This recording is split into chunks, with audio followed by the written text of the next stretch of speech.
What's up, everybody? My name is Jordan Farmer. This is Uncommon Conversations, episode number 43. We have an amazing returning guest, none other than Zack Michaelson. He was on the board of Amnesty International. He was a professor at NYC or NYU. New York University.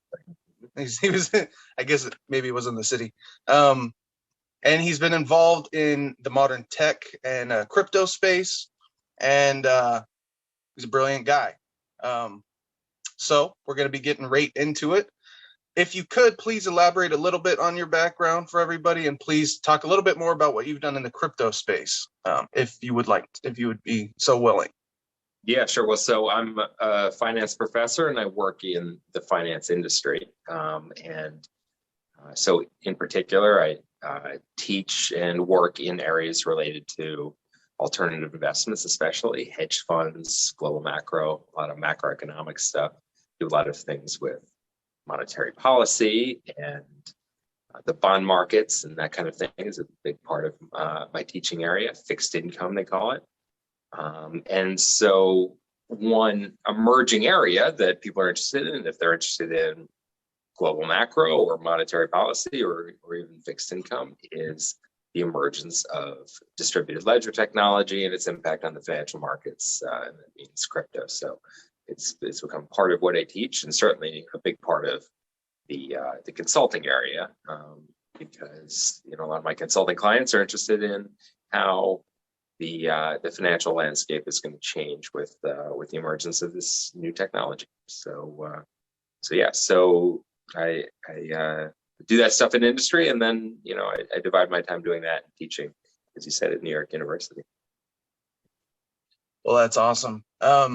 You are on Bitcloud. Could you tell us a little bit about Bitcloud and what that is trying to do? It's a very unique application. Yeah, I wish I could tell you more. I mean, I try to experiment and see what's out there. I think that this is kind of tapping into the NFT sort of space, except that I think this concept is to kind of create like a digital baseball card for yourself, almost, that can be invested in. There's a somewhat complicated mechanism of coin generation and that kind of thing. I haven't spent more time in it because it's unclear to me exactly how people can monetize it, because it seems as though you can put real money in. There are questions about how you can take real money out. So if it's all just monopoly money, then it doesn't seem worthwhile to invest in right now. But I thought it would be a fun thing to create and explore what's out there, and no better way to learn than just participate in things. Yeah, I totally agree.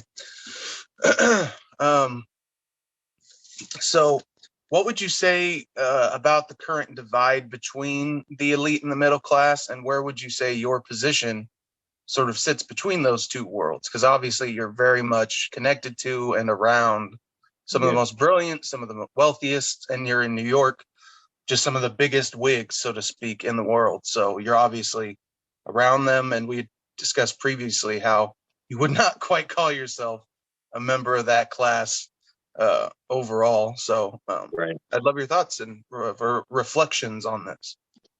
Yeah, I mean, I think that it is historically a precipitating factor to dramatic events, and I think it's part of why I think about it a lot these days, is that there's a widening gap and widening discontent, and it tends to be that a widening gap and widening discontent are precipitators of revolutions and other historic events. I think we've already seen some historic events, as a result of it. I think, absent this sort of tension. I don't think you see Donald Trump get elected in 2016. I think it's a function of that sort of, you know, tension and discontent and growing divide. And I think that there's more to come. Historically, it's resulted in something pretty bad, right? Like revolutions and civil wars and things like that. And I've got a little bit of anxiety that that's those sorts of historic events could be in our future, and it's hard to imagine what that sort of thing could look like in modern America. We think of massive discontent, much less civil wars, as things that are in the past, or in emerging nations or something like that.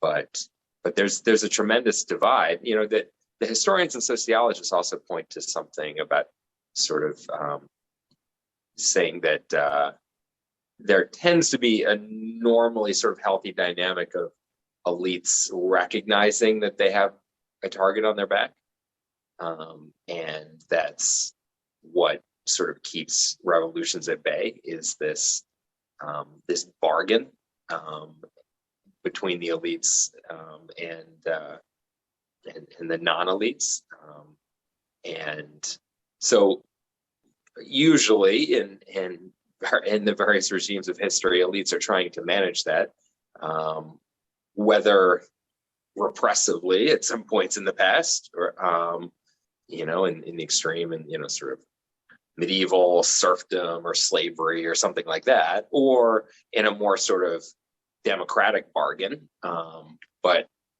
in broad strokes, all of this is sort of a way for elites to manage the fact that they have a target on their back.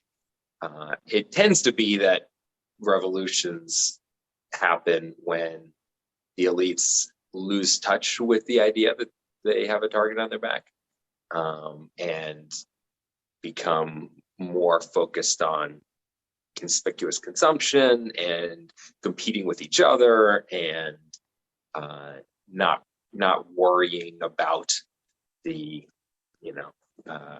gap between elites and the middle class, or the rest of society. So I think say French Revolution or something like that, this sort of probably Marie Antoinette did not say let them eat cake, but this is the sort of mentality. So I think to some extent, what worries me now is the extent to which there's this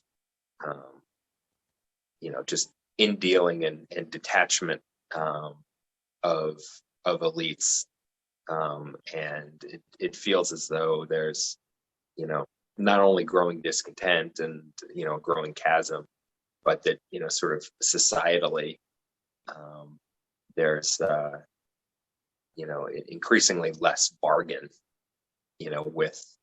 with the middle class, and it's increasingly just a situation in which elites are unabashedly in dealing and becoming wealthier, and rigging the system in their favor, and I think that can only go on for so long without increasing amount of revolt.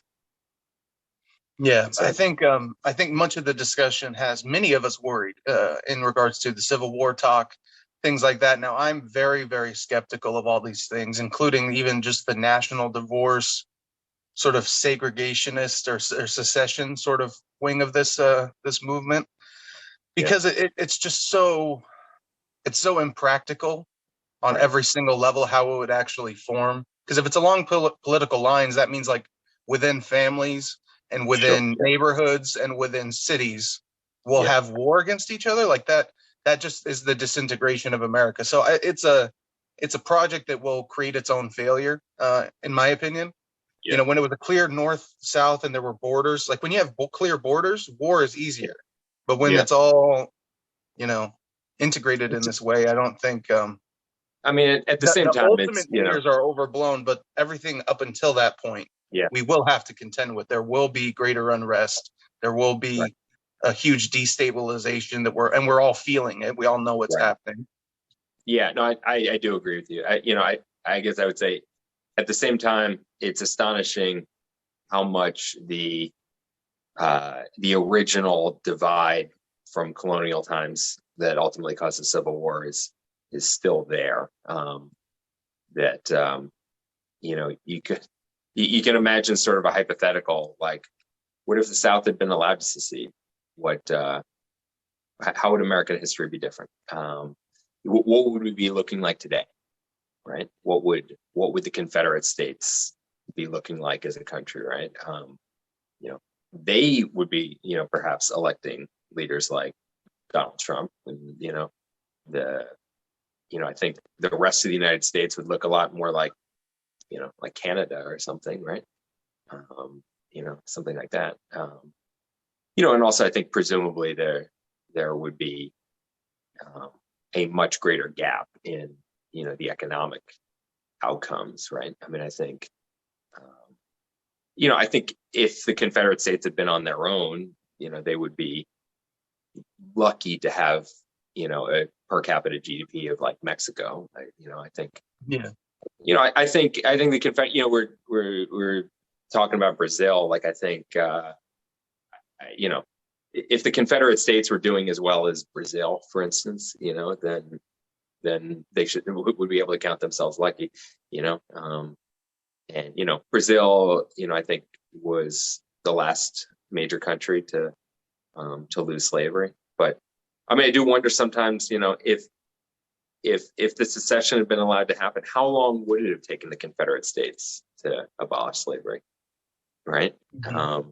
You wonder. I bet it would have taken them longer than Brazil. And you look at, how long the legacies of slavery lasted, even in, the non-divided United States, and Jim Crow and the civil rights, and that's stretching, 100 plus years, of race being central in politics. I guess you could say it still has a significant role in politics, but there's you know very significant elements of it still being a part of American history for over a century. You wonder how that would have been different in a Confederate States. Whether how long would it have taken them to have something like a civil rights movement, something like that. And so I mean, I think about that you recognize then, like, what the ideal tendency of that trajectory would have been, and look at that, those states and the the territories that, well, now states that were sort of divided, over the Civil War, throughout the Midwest and that kind of thing.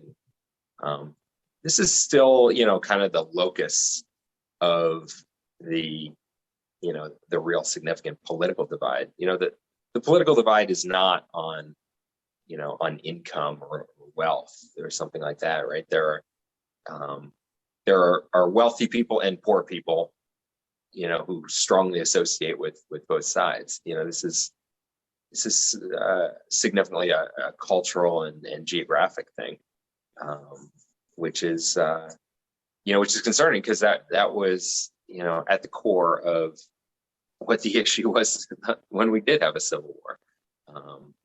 And so I mean, and as we look in the news, I mean, issues about even the Civil War and issues about slavery and things like that continue to be, very relevant touch points in politics, especially in those areas. Tennessee and Virginia and these places are still, dealing with stuff about Confederate monuments and this kind of thing, right? It's it might feel like more distant history in New York City or in California, but in some parts of the country, This stuff is still relevant. And it was, it might seem to us like 150 years ago is, but that's it's not even quite 2 lifetimes, right? Yeah. So it's when you remember that it's not even 2 lifetimes ago that we're talking about, that it's easy to understand why, perhaps culture and everything has not totally drastically changed.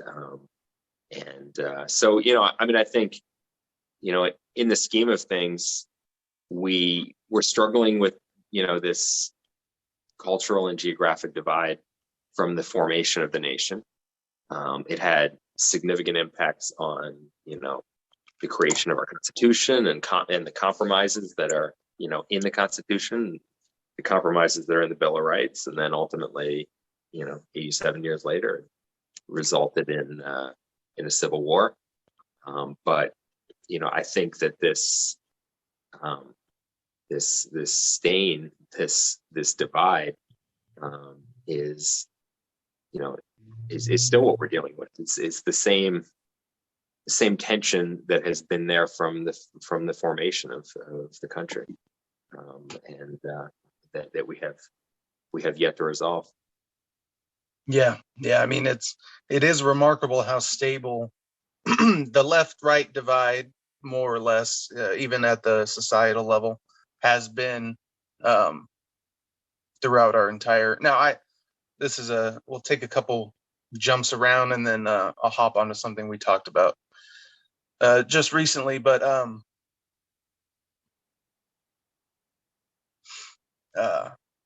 no, I threw too many things into my own mind, and now I'm lost. I just wanted to quickly talk about sort of like what I pulled from a lot of what we had just said was we're not removed from history.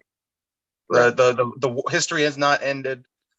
Human beings have very stable natures. We're creatures. We're biological creatures. We're not going to evolve and magically become voodoo monkey dolls tomorrow like that. That's not how evolution works. So we are not removed from. So another way of saying this is the apocalypse is always coming tomorrow, and we can always push it back another day. Eventually, civil war is coming. Eventually, destabilization is coming. War is coming. Violence is coming. Degradation of values is coming. Like that. That is history, And so to think that we're now, you can definitely say culturally, and it's very unlikely that certain types of things would happen in Western societies and things like that, but less likely is not impossible. And it's very, very easy for us to think that we're somehow beyond human nature when all it takes is us to be pushed a little bit and boom, we're right back, to our base instincts. It doesn't take much. It just takes a bit of fear and boom, you're right there. I wanted to talk a little bit about the interesting economic divide between the North and the South. And I had mentioned previously sort of looking at history through the lens of what did the Industrial Revolution basically make slavery as an economic system second rate. And the North was definitely wealthier, getting wealthier. And like you said, the Confederacy would basically be like Brazil now or Russia or something like that, very relatively low economic output per person. And it would have been because that culture would have been inculcated. It would have lasted a lot longer. Yeah.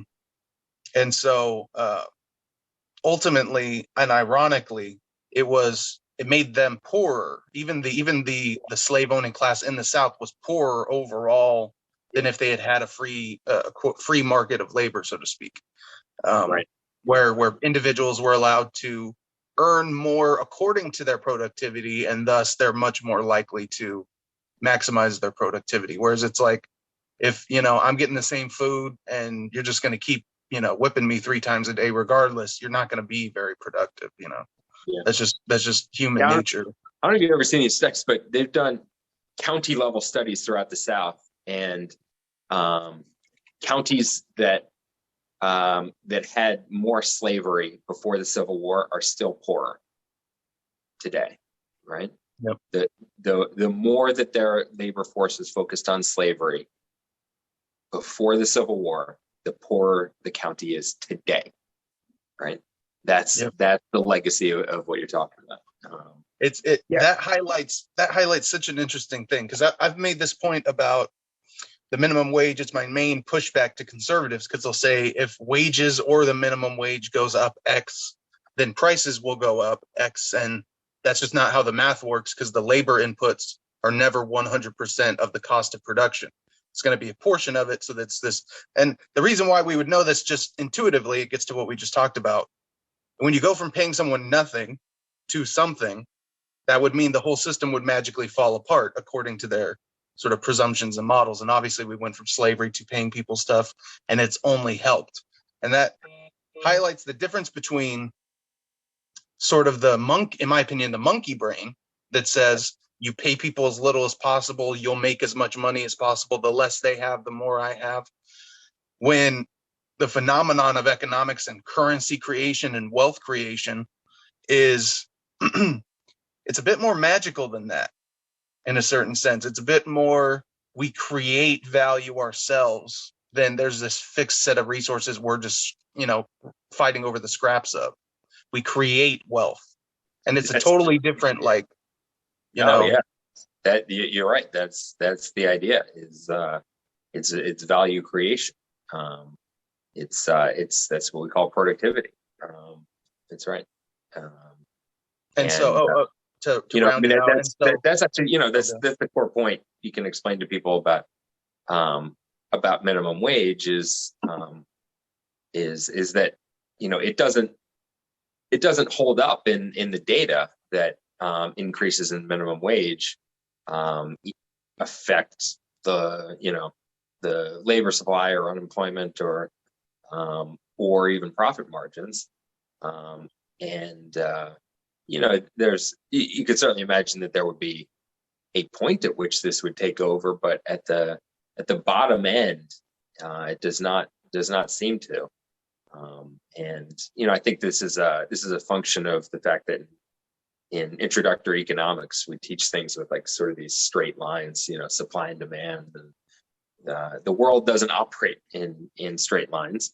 And I think the bottom end of the curve at minimum wage is certainly not a straight line, and probably anywhere below, we don't have an answer on this in economics, but below $15 an hour, probably below $20 an hour, there's much stronger other forces, like for instance what they call the efficiency wage, which means that if you impose a minimum wage, then it attracts different workers, and workers work in a different way. They work more efficiently, knowing that they're being paid more, right? So people approach the job differently if it pays $7 than if it pays $17 or something like that, right?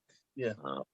So if people think it's a good job, then they take it more seriously than if they think it's not a good one, right? And by imposing a minimum wage, it can encourage people to take their jobs more seriously, and for a higher quality candidate to try to apply. And now, so certainly at some point, the dynamic is going to reverse, right? If you offered, if you set the minimum wage to $50 an hour or something like that, then you'd imagine that this dynamic of, unemployment amongst,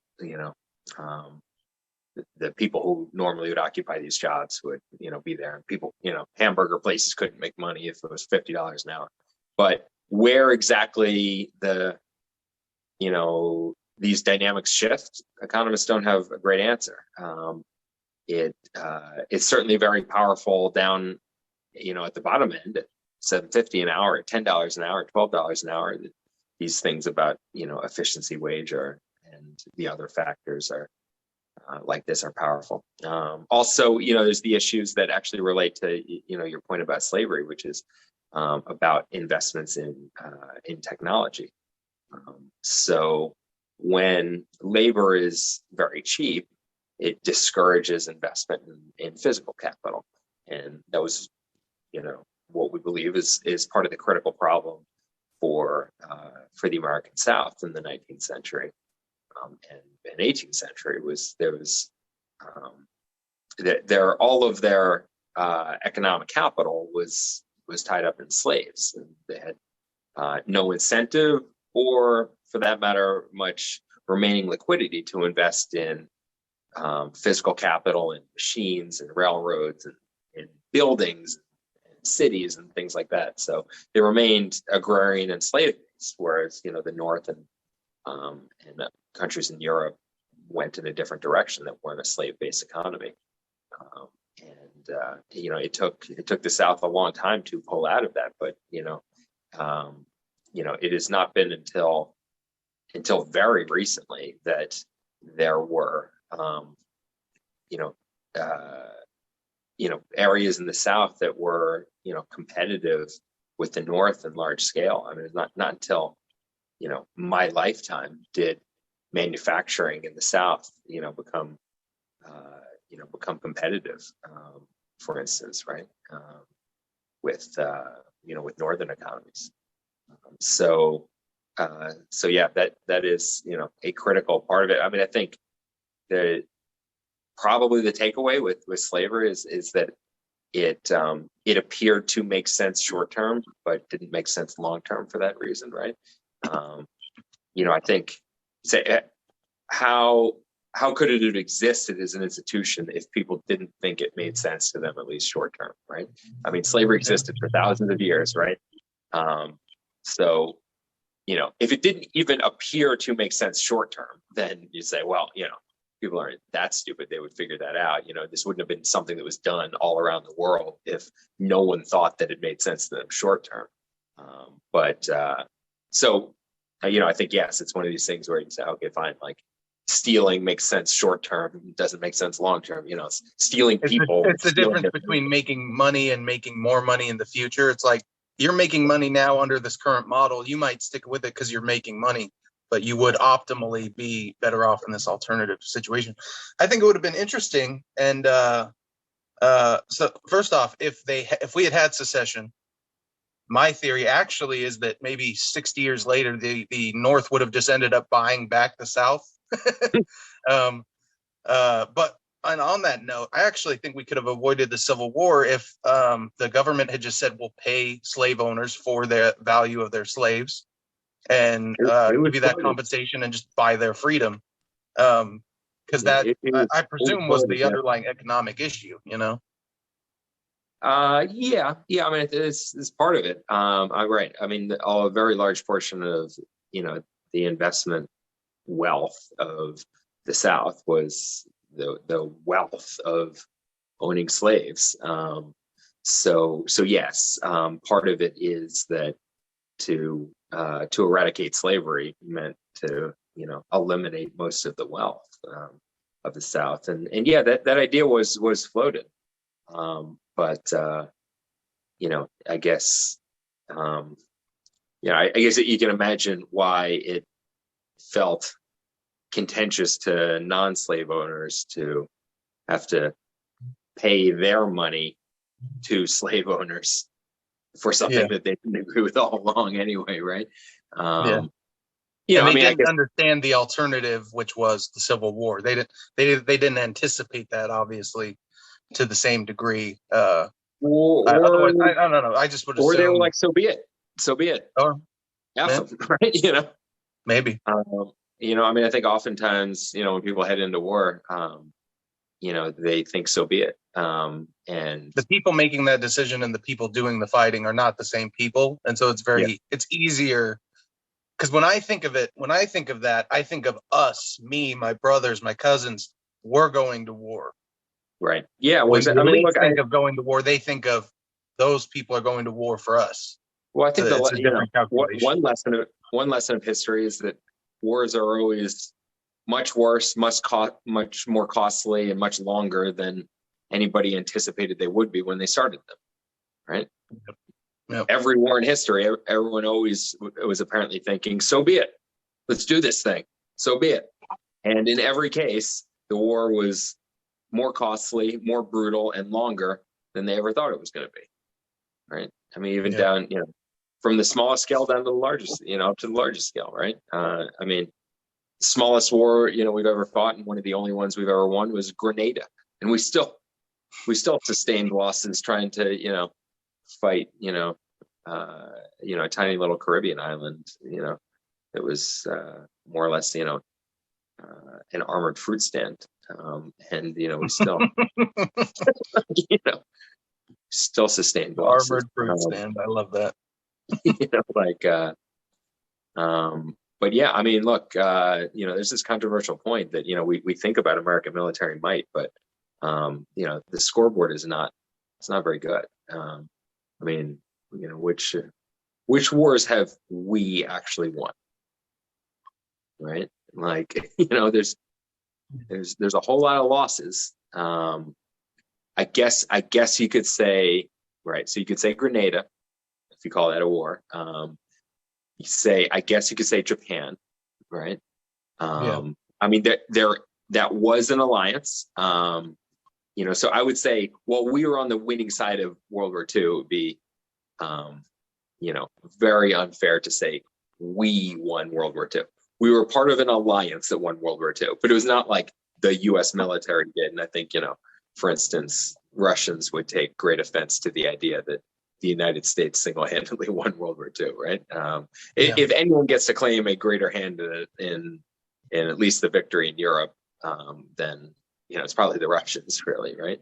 I believe it was Elon the Musk had a unique comment on this, and he said fuel was the big difference. The Germans had the engineering, but they didn't have the fuel, and we had the fuel.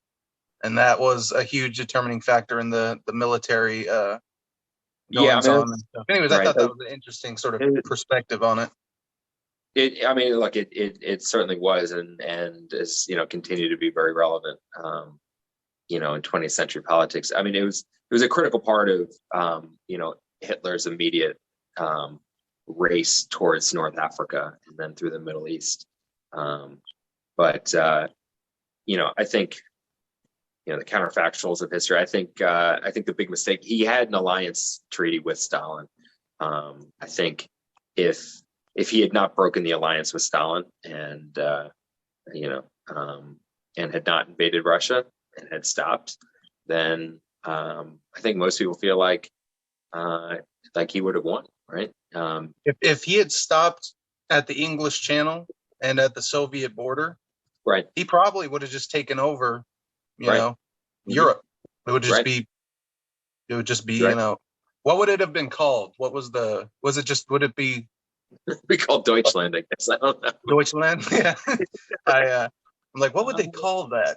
It's not Germany. It's not the little special holy motherland that they want to keep sacred. It'd be something else. But I mean, you're. I mean, fuel was also critical to the Japanese war. That's probably the most significant reason that they bombed Pearl Harbor was because the U.S. Navy blockaded their ability to get fuel, and so we had been doing various sort of things to sort of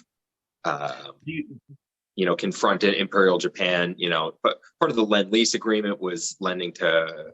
We mostly think of that as lending to the United Kingdom, but it also involved lending to China and Russia to build armaments against Japan. We had economic embargoes against them for, I think, starting in 1939 for at least 2 years prior to Pearl Harbor. And then I think what really pissed them off was we stopped allowing Japanese ships through the Panama Canal. So cut off their ability to get fuel and world trade. I think it was at this point that they said this is not sustainable. They said, we will run out of fuel within 2 years at least, for the country, not just for the military. And they said this is because of the Americans. The Americans are doing a passive aggressive war against us already. And, I think we anticipated that a war with Japan was coming. We were saber rattling it. That's an interesting dilemma, because it's, on one hand, you have the Nazis of the East which was Japan of that time, the empire building, taking over China, experiment, like everything from the experimentation on through to the false flags used to initiate the war. Like, it's just, they were the Nazis of the East, very much. And so I'm in favor, even ongoing with China and other things, I'm in favor of economic sanctions, breaking economic ties, and trying to limit the wealth accumulation of the bad actors from my perspective on the world stage. But then you have that other issue where when you start to do those kinds of things and create tensions and create friction, are you sort of, summoning the demon in this sense where we took the Nazis of the East and made their target go to us by doing this versus right. What else and so it's a question of what was the best choice. Is it best to try to undermine those powers and then risk, becoming their enemy in a more direct way? Or is it better to try to coerce them from within with, relationships and economic ties? And I definitely believe, like, if you can have economic ties and then just threaten to pull back on them, that's like the best negotiation tool. Because, like, it doesn't make sense for them to cut off the ties because then they're hurting themselves. Sure. And you don't want to cut off the ties because it's going to hurt you. But so there's the intertwining, and then you can kind of pull back from it. But just straight up saying you're cut out, you're not getting energy, you're not getting this, at this point, like, I go back and forth almost daily between decoupling with the Chinese economy over 15 years. Yeah. And I mean that for, like, the Western community. I don't mean just us. It would be stupid for just the United States to do that. We would be hurting ourselves, I think, more than helping ourselves. But but between that and just saying just some tariffs, just some pain, just some pressure, just a little bit. Yeah. What would that do? How would that change their behavior? Like the Taiwan thing. I think it would be perfectly fair for the European Union and Biden to get together and say, if you keep doing this, we're going to implement XYZ tariff and cause a little bit of economic damage for you guys. And I think they would be like, okay, we'll stop. Like, it doesn't really benefit us to keep flexing this if it costs us money and we're not going to attack Taiwan, And if they are going to attack Taiwan, then I guess it's kind of a moot point anyways. Yeah, boy, I think they care about the Taiwan thing a whole lot more than we do.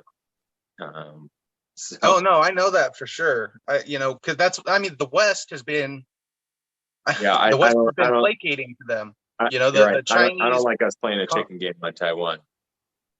Yeah. Well, I think we'll blink before they do. Yeah. I don't know. All I know is, like, there's a question of, action versus inaction. And if Taiwan falls to the Chinese Communist Party, the economy of the future looks much, much worse for everyone that isn't China.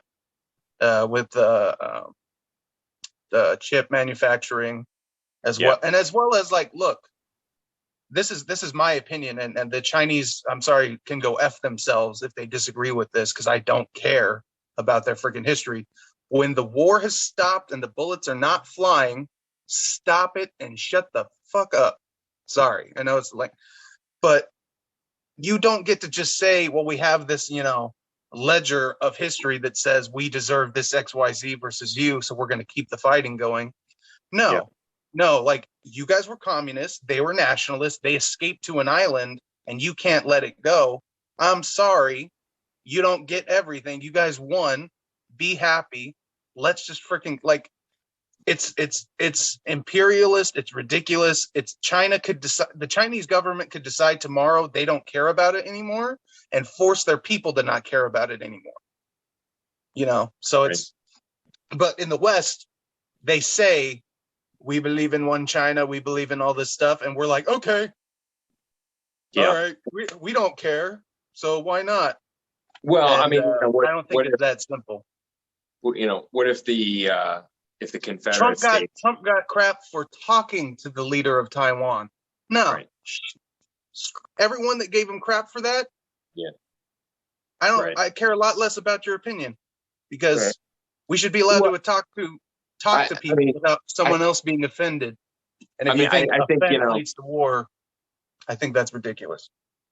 I guess we're talking about the U.S. history.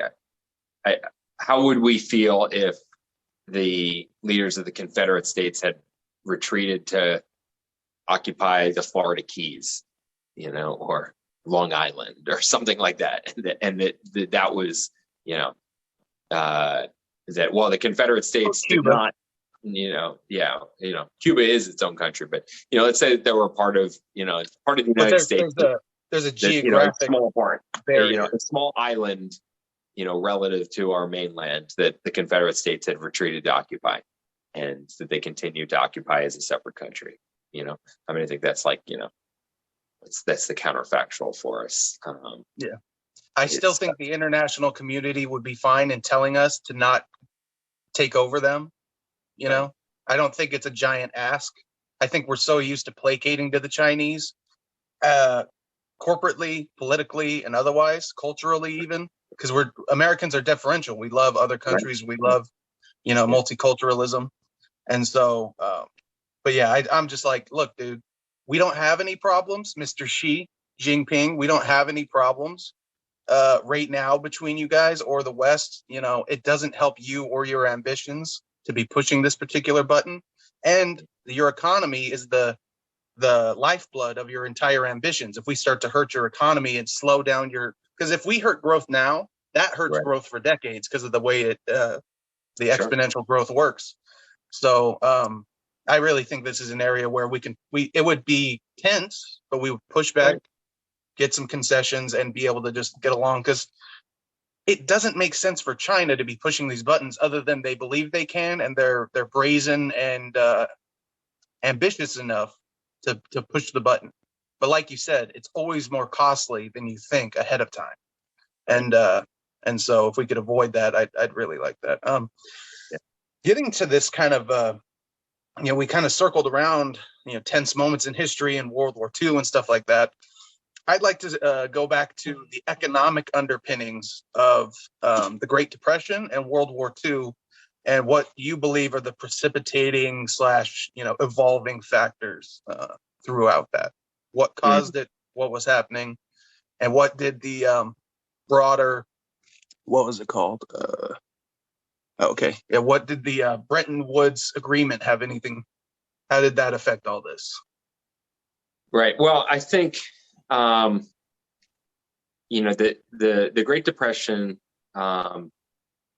was probably, I think, as recognized, part of a credit cycle and a sort of boom bust business cycle that happens as part of the way that it seems that the economy works, for reasons that surprisingly we still don't really understand. But certainly there was a lot of credit expansion and a lot of economic growth and a lot of speculation through the end of the 1920s globally. Now the issue that made that retracement all the worse was that the countries of the world were in the midst of attempting their first real experiment with a gold standard. That individual countries in the past had tried to do various metallic standards on and off, and the U.S. had a fickle sort of history over the 19th century of gold standard, bimetallic, fiat, now back to resumption. But as of the Great Depression, and as the years following World War One, it attempted to harmonize global trade and that kind of thing by doing it with an international gold standard. And so what this meant is that when there was a credit crisis, the reaction of central bankers was to worry about about currency being withdrawn domestically, and there had been repeated precedents for this that were certainly in the minds of central bankers, that they knew how this plays out. There have been repeated credit crises through the 1800s. The U.S. government almost defaulted in the Cleveland administration in a credit crisis in which all the gold is being pulled out of the Treasury. It was Pierpont Morgan himself who bailed out the federal government. Then this is before there was a Federal Reserve. It was actually these incidents in I think that was 1889, and then there was a crisis again in 1907. These incidents were the precipitating factors to the formation of the Federal Reserve.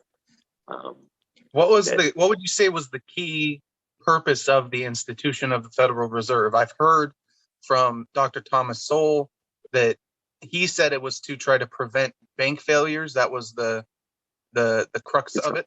Mm-hmm. Yeah, for sure. That I'd say is the number one. And then also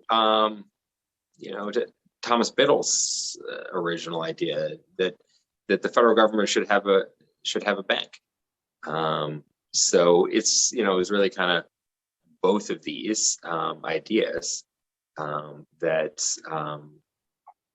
there should be a bank for the banks, which would enhance stability, as well that the federal government should have a bank, because there are banking functions that the federal government's going to want to do, and that's that's largely what the Federal Reserve does now. I mean, while they do enhance the stability of the financial system, I would say that's secondary to their role as being the bank of the federal government, which is really kind of what they are. Right? That's what it. I'd say if I were going to name the federal, you can call it the Federal Reserve, you can call it whatever you want, but a more appropriate name for it would be the Bank of the United States government. That's effectively what it is. But so yeah, it was these functions, but it was created by the CEOs of the major banks. And it was created for the purpose of helping ensure their stability. But so the critical thing to understand there for the banks or for the governments themselves is, and this is what created the Great Depression, is that when there's a lot of demand for the deposits, there's a problem if whoever holds the deposits can't just generate more liquidity.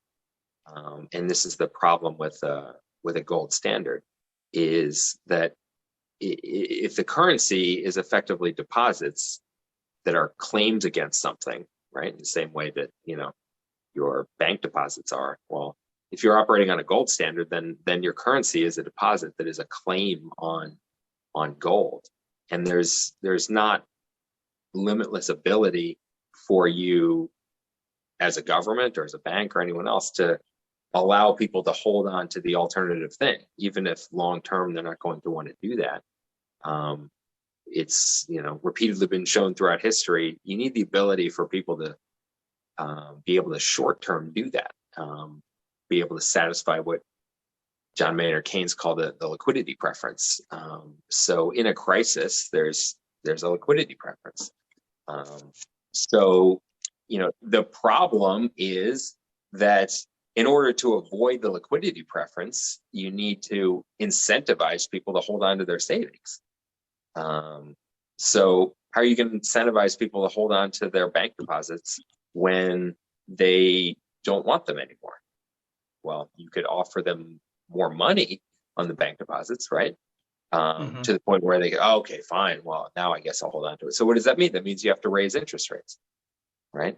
So unfortunately, the problem, with this system, that was discovered before this, but they wanted to, the hard money politicians won out, and there was this movement to try a gold standard. And so the result of it was that when there was a credit crisis with a liquidity preference, all of the countries of the world needed to try to simultaneously raise interest rates higher than the next guy, so that capital didn't flee from your country to the other country. And so, this competitive situation in which all the countries raise interest rates in the middle of a crisis. So raising interest rates and tightening credit in a crisis obviously makes things a lot worse. And that's just a function of a poorly designed currency, which is to say a gold standard. It's it is not a lot of people are aware that most people, including me, for the longest time, just assumed we were on a gold standard from like our inception until the Federal Reserve. Could you go a little bit over like the different incarnations of what people were trying to do back then, what the alternatives were? You mean from the beginning? Well, yeah, just in the beginning, like the late 1700s, a snapshot of the 1800s. Yeah, I mean, in the late 1700s, we did not have a sovereign currency, and there were sort of various forms of currencies, and people used English and Spanish, and it kind of depended on where the money was coming from. It kind of depended on the trade, significantly. We're talking about the South. The South had a lack of currency for a long time, and a lack of liquidity. And that I do know that in the beginning the states made their own currencies, right? In many instances. Sure. Yeah. Exactly. Right. Right.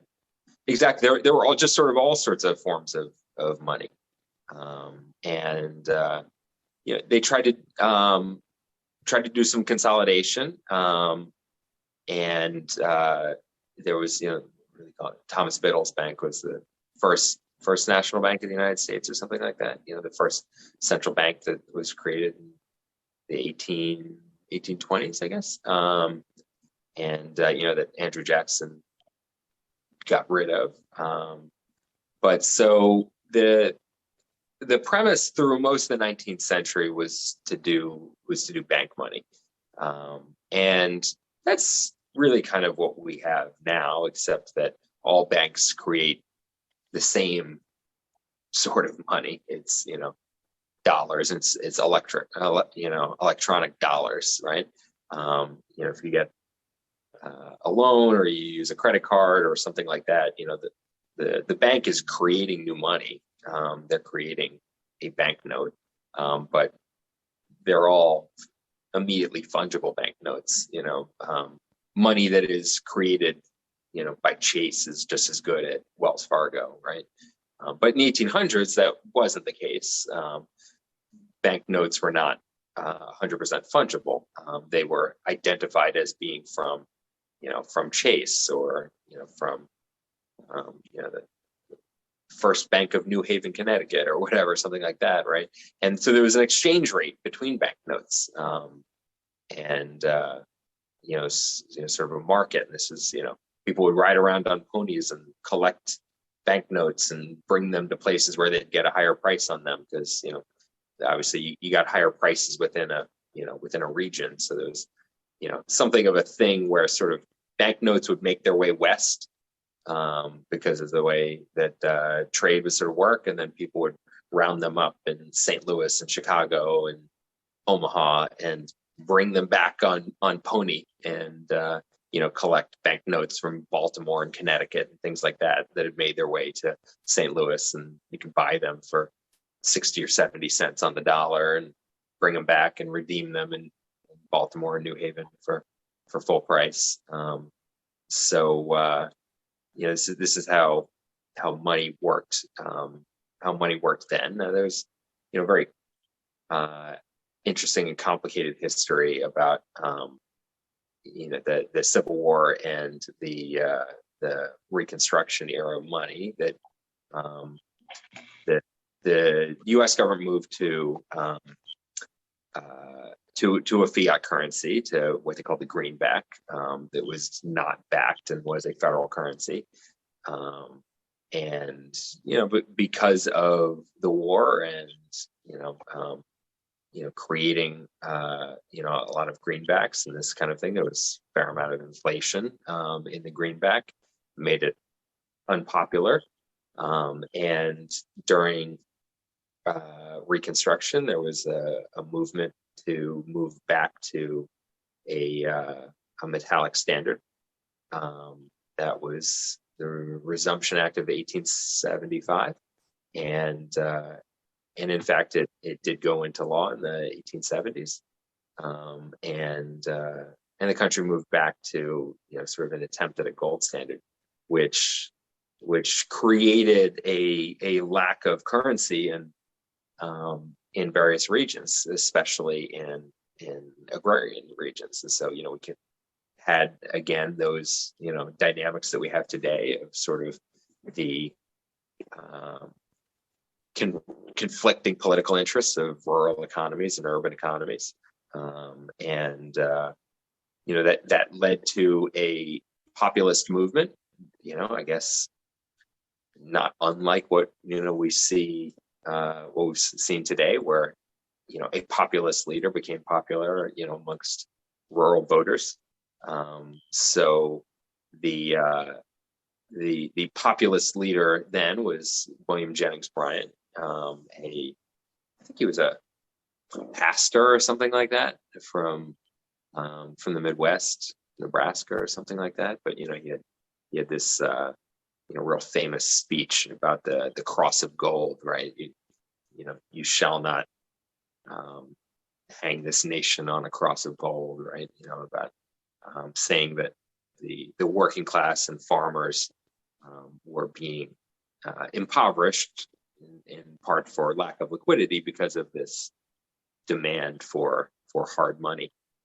And so, there was this, this push and pull, and, this a classic dynamic of the issue between elites and non-elites, and, that elites who own assets and are the lenders were incentivized to have a anti-inflationary, deflationary sort of policy, and if a gold standard accomplished that, then great, which it did, because that's all well and good if you're the lender, but for those who are the borrowers, a lack of liquidity and deflation is very painful for the borrowers and for the working class. But so this was sort of the groundwork and all of that. I guess so. You said the precipitating factors to World War II. So significantly, then you have to think about what happened in Germany, and so there was obviously they lost World War I, and there was the Treaty of Versailles, and the Treaty of Versailles demanded reparations from Germany, which together with the bad situation that Germany was in from a supply chain standpoint anyway, lack of labor from so many people being killed in the war and their factories being destroyed and all of that, they were economically crippled, and then having to try to oblige these reparations, which required delivery of actual physical things, that was for them related to history that was pretty easily memorable for them. I mean, France and Germany had fought a war not that long before World War One. There was only one generation prior that was pretty memorable to them, to the leaders at that point, the Franco-Prussian War. And the Franco-Prussian War ended up opposite, where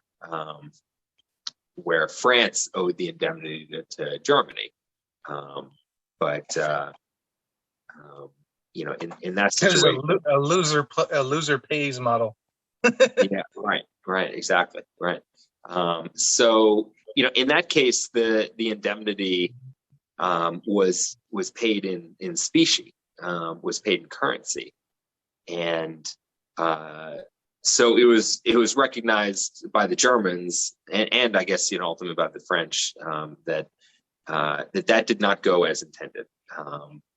That France could sort of just produce as much money as they wanted, and so they paid it off faster than even was required by the treaty agreement. They paid it off, I think, 5 years early or something like that, and it actually kind of created a credit bubble in Germany, and had this unintended consequence of creating a credit bubble because there's too many externally supplied bank reserves. It was like it's like the like monetary stimulative monetary policy basically receiving all of this, and because these were reserves that could be pledged and lent against, it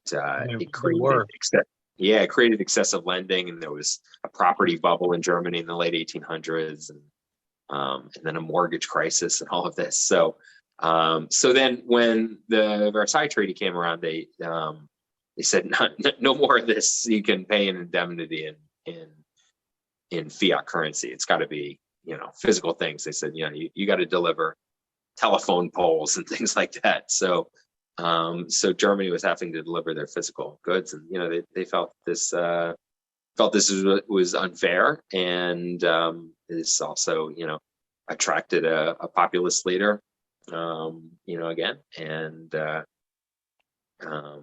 then as they one way to try to escape the noose of the Versailles Treaty that's become very famous is the hyperinflation, and so they because part of the indemnity they could escape with a hyperinflation, making the currency worthless, but so that also bankrupted the people, and so it's become a very famous incident as well. I think everybody thinks now as though there's some parallel between 1922 Germany and other situations in which central banks tried to do accommodative monetary policy. I think that was a special situation for Germany, and that modern central banking does not resemble the situation that the Weimar Republic was in the early 1920s. But in any event, the economic distress there made a populist leader, a fascist populist leader, more attractive, and there was sort of a mass hypnosis. These dynamics that we continue to see today, that we saw in German history and American history pre-Civil War. I mean, we talk about the gap between the news media and how there's alternative realities. We talk about that today, but it's by no means the first time that's happened. That was also the case in Germany in this period. It was also the case in the United States before the Civil War.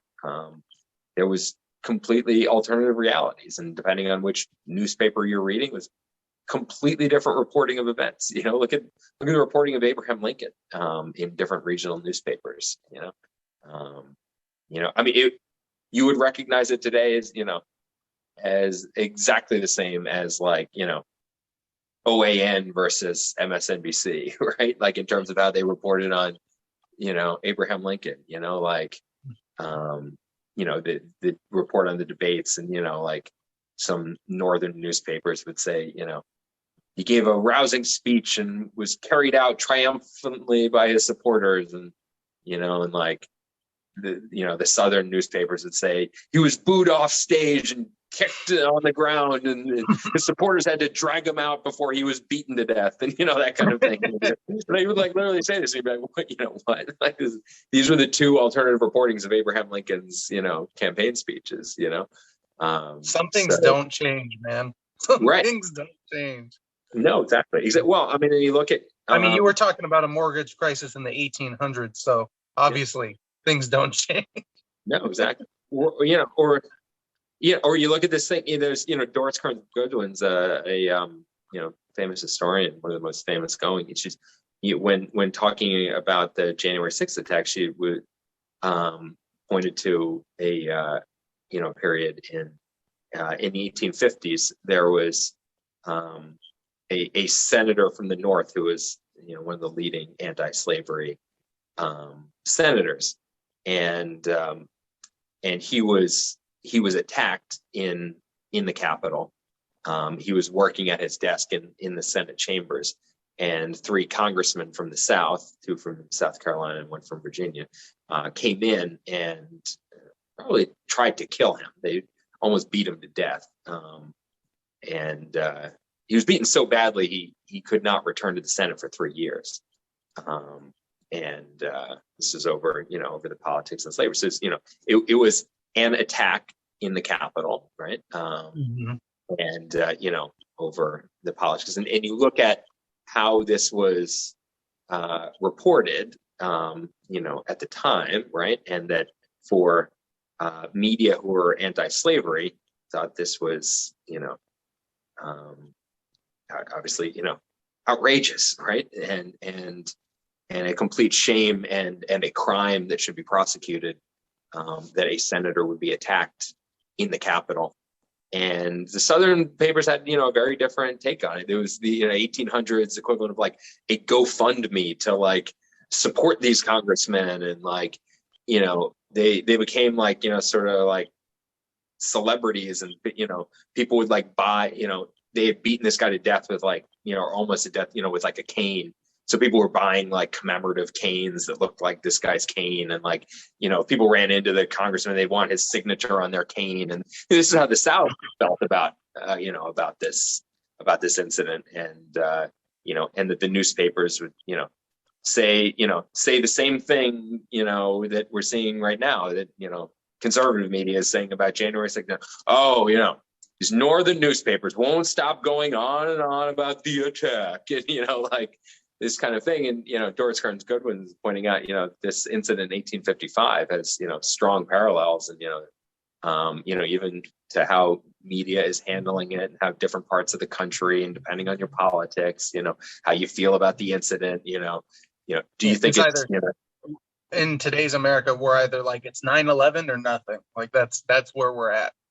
People are either like, it's virtually like bad, like you still have to call it bad, but there's a lot of people that would just totally write it off, and then there's other people that are it was the moment where we were this close to losing the republic, and I mean, I know people who don't call it bad, and I mean, I feel like, I lost a friend over that one. I felt like listen, I can disagree on politics, but like, if you're going to be like applauding January 6th and saying, you wish you were there, like even it was not even like in advance, it was like a Trump supporter and then saying, well, I guess, the way, even like Ivanka or like Mark Meadows has about being like, they were obviously Trump supporters, but in the midst of January 6th, they were like, we should stop this. Right. But, I felt like people who like after the fact were being like, those are the patriots. I wish I had been there to fight with them. Like, I'm like, I don't see enough in common with you. Like if you felt that the problem with January 6th was that it was not more successful at overthrowing the government, I have definitely talked with people who feel like, that it, the only problem with January 6th is that it was not successful at overthrowing, the government. Although I think, if we're actually talking about the presidency. Yeah, right. Or people talk hyperbolically, like these people, like I think really feel like, overthrow the government, but I mean, I think the more concerted the more concerted attacks on overthrowing the government are the ones that were less violent, that happened in the States. I mean, there were very various attempts by by various state level officials to forge the election. I mean, there was, and some of it's being prosecuted. I mean, Wisconsin, the Republican Party of Wisconsin tried to forge the results, and actually tried to meet at the Capitol and actually did submit forged results saying that Donald Trump had won their state, and submitted it to the federal election register, so that there would be like competing accounts of who had won the state. I mean, that I think is like a more concerted attempt, at the point at which you're like actually meeting at your state capitol to forge election results and submit them federally to the very same place that the real results arrived, right? So these sorts of things. I mean, I think people that's much more of a technical disruption of the process than just showing up and yelling. Right. It's less violent, and yet I think in many ways a more serious attempt at actually overthrowing things, right? Because that's actually potentially trying to change the result. I mean, it's like, because you want with January 6th, you say, okay, fine, like even if the violence had been more successful, even if they had occupied the Capitol for a couple of days, like does that really like change the who controls the government? Well, I mean, look, we had siege, maybe, but it doesn't. We had Chaz. We had an actual like area that had been taken over. The government was forced out, and like it happened, and then we're all just like a few months later, we're just like, and it stopped, and it was ridiculous, and we're done. Like, right, right. It becomes like a criminal siege in a very important place, but a more concerted attack on that definitely freaked me out a lot more than January 6th. January 6th, like, it's scary, and maybe I don't know, both in terms of the optics and in terms of the reality. Definitely Chaz scared me a lot more than January 6th, because people protesting, attacking federal buildings, attacking the government, attacking whatever, marching and protesting things, rioting outside of there, like that all, like everything that comes up until the point of them entering the Capitol is relatively normal political activity for America, left, right, and center. So, but certainly nonviolent protest is nonviolent protest is a sacredly protected thing in the United States. But right, the critical issue with January 6th was it not being nonviolent protest, right? There's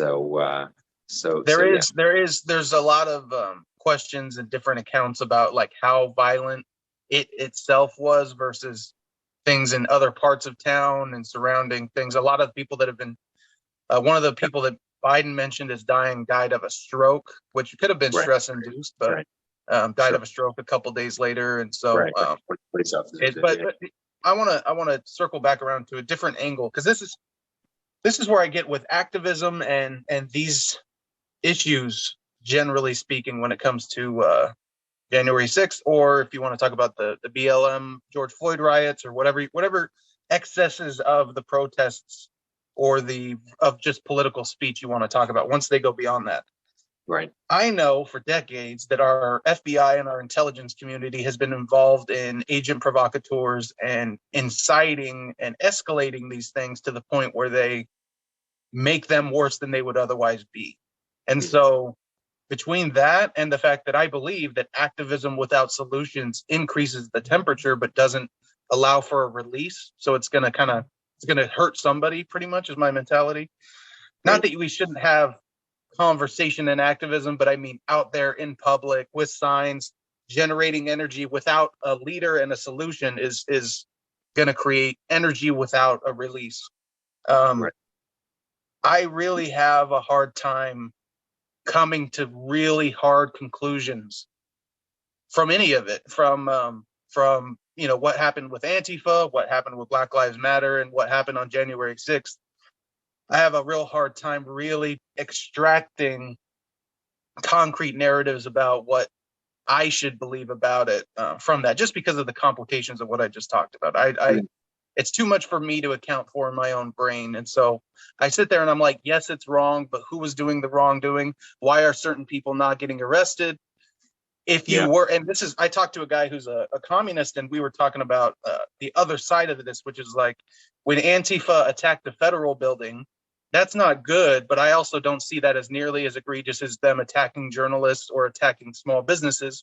Same thing with, some of the other things. I can see how when you see the government or you see an institution as the issue, if you think you're fighting fascism, you go to the institution and you make your voice heard, you do something to them. Right. That I can kind of get. I understand you're going at least to the right people with your problem. You're not going and just hurting your fellow person, your fellow citizen, who owns the freaking bakery down the street just because of, a systemic racism or something like that, or the, George Floyd being, that was just, it's almost too painful to really process emotionally. Every time I go back to watching, I only watched like 30 seconds of the video. I didn't need to watch the whole thing. Just seeing what that guy did, because I've trained jujitsu. I understand what it means to put your full body weight on top of your knee onto someone's point of their body. When you do that to someone's sternum or rib cage, you can break a rib, you can cause real discomfort and pain. So when it's your freaking neck, man. Yeah. Terrible, yeah. So so that's jacked up. I don't really know how to, I'm too emotional right now to do stuff, so I'm just gonna go to a different thing. So we're on this protesting and everything. So when it comes to January 6th and how it could potentially be politically used for new powers for enforcing domestic terrorism and things like that, it freaks me out. That part of it freaks me out. Not like, it was bad, no question.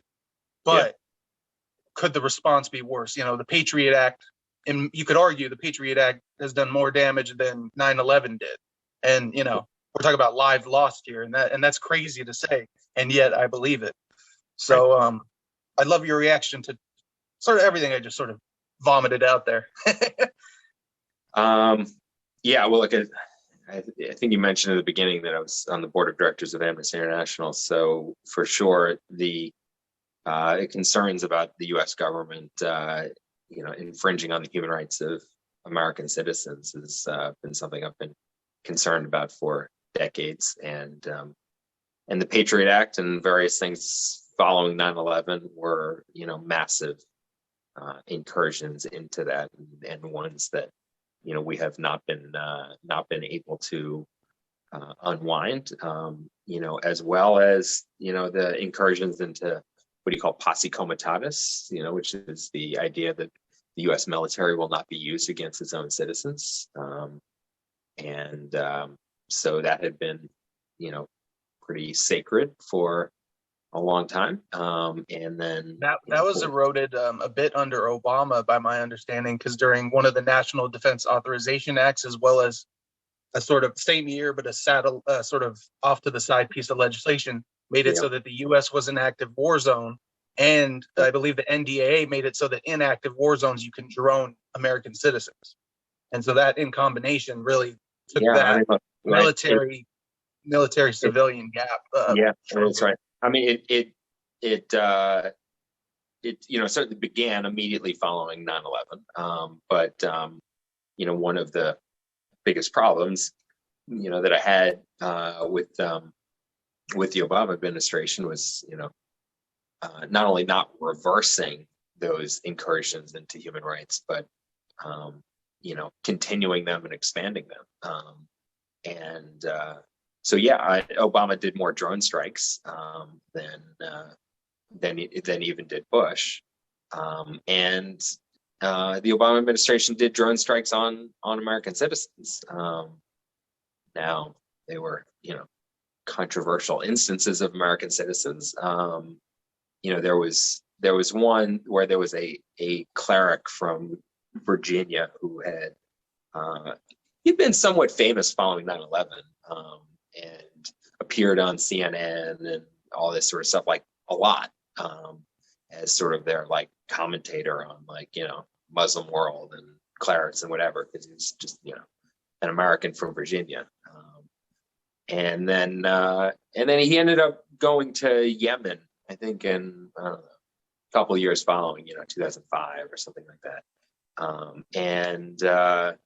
For whatever reason, the U.S. government felt that he had gone from CNN commentator to radicalized, and so they decided to kill him. So they killed him in a drone strike.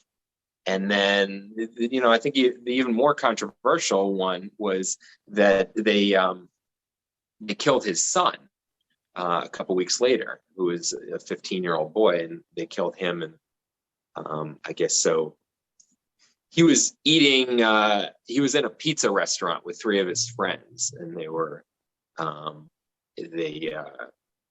So the U.S. launched a drone strike and killed him and his three friends in a pizza restaurant, some teenage boys. And only one of them was an American citizen, the son of this cleric. Now, the United States said that was a mistake. They said we actually. It's an unfortunate coincidence that this is the son of the cleric that we just killed. They said we actually had somebody totally different in mind. We're not going to tell you who that is, of course, because that's classified. But we actually didn't. Just an unfortunate coincidence that we, in our missed target, we happened to kill this, teenager who was the son of the cleric that we just killed. But it's just crazy to think that like it's just bombing a pizza place is like standard practice. Right, exactly. Even if it's a mistake, right? That's just the mistakes you guys make. No, yeah, exactly. I mean, look, they bombed. Not better. No, they bombed, pizza restaurants. They bombed weddings, things like that. Yeah, I mean, there have been some, real controversial ones where they got, intel that they thought some Taliban leader was going to be at a gathering, and so they did a drone strike. Well, it turns out like the gathering was like his friend's daughter's wedding or something like that. And so they, just like killed dozens of people at a wedding or something like that. And they said, oh, whoops, we didn't realize that was a wedding. We had different intel. But how do you feel about one of the transitions that Trump did? And there's sort of two, almost with everything Trump does, there's a few different like layers of interpretation.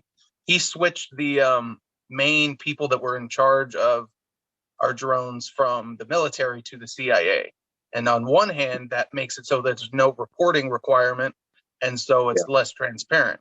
On the other hand, they, at least my understanding, what I saw in interviews, they're much more patient, use much more intel than the military to conduct those drone strikes, so it could be more accurate on some level.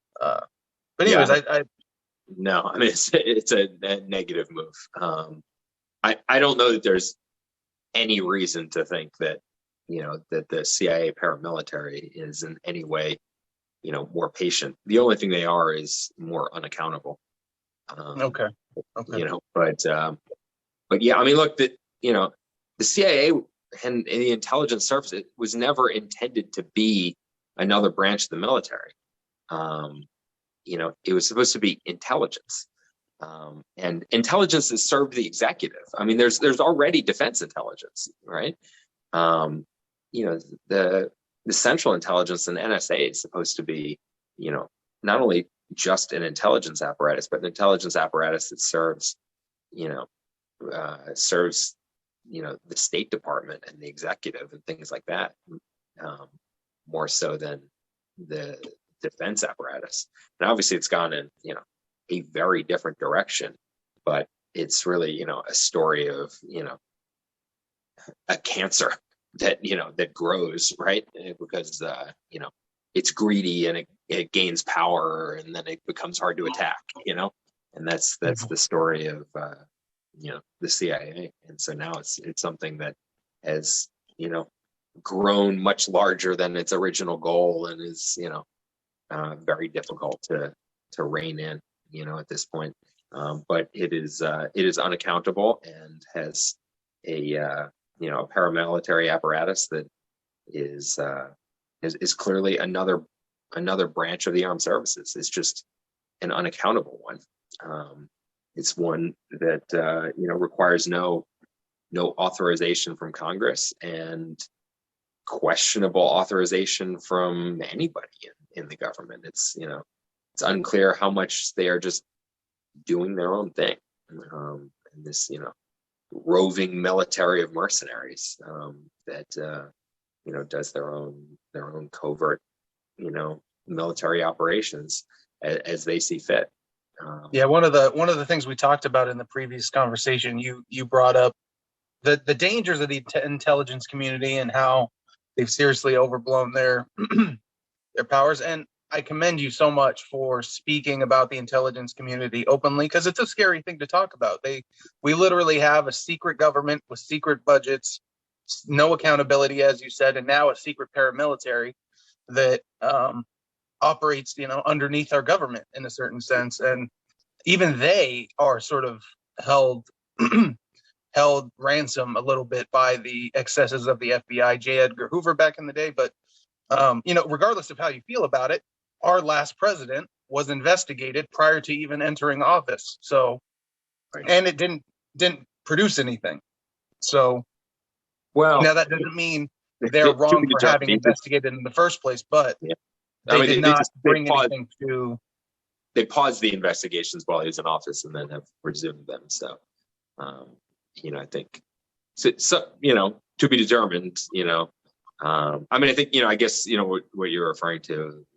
So I guess some of it resulted in the impeachment, and that's what he was investigated in office. But he was under investigation for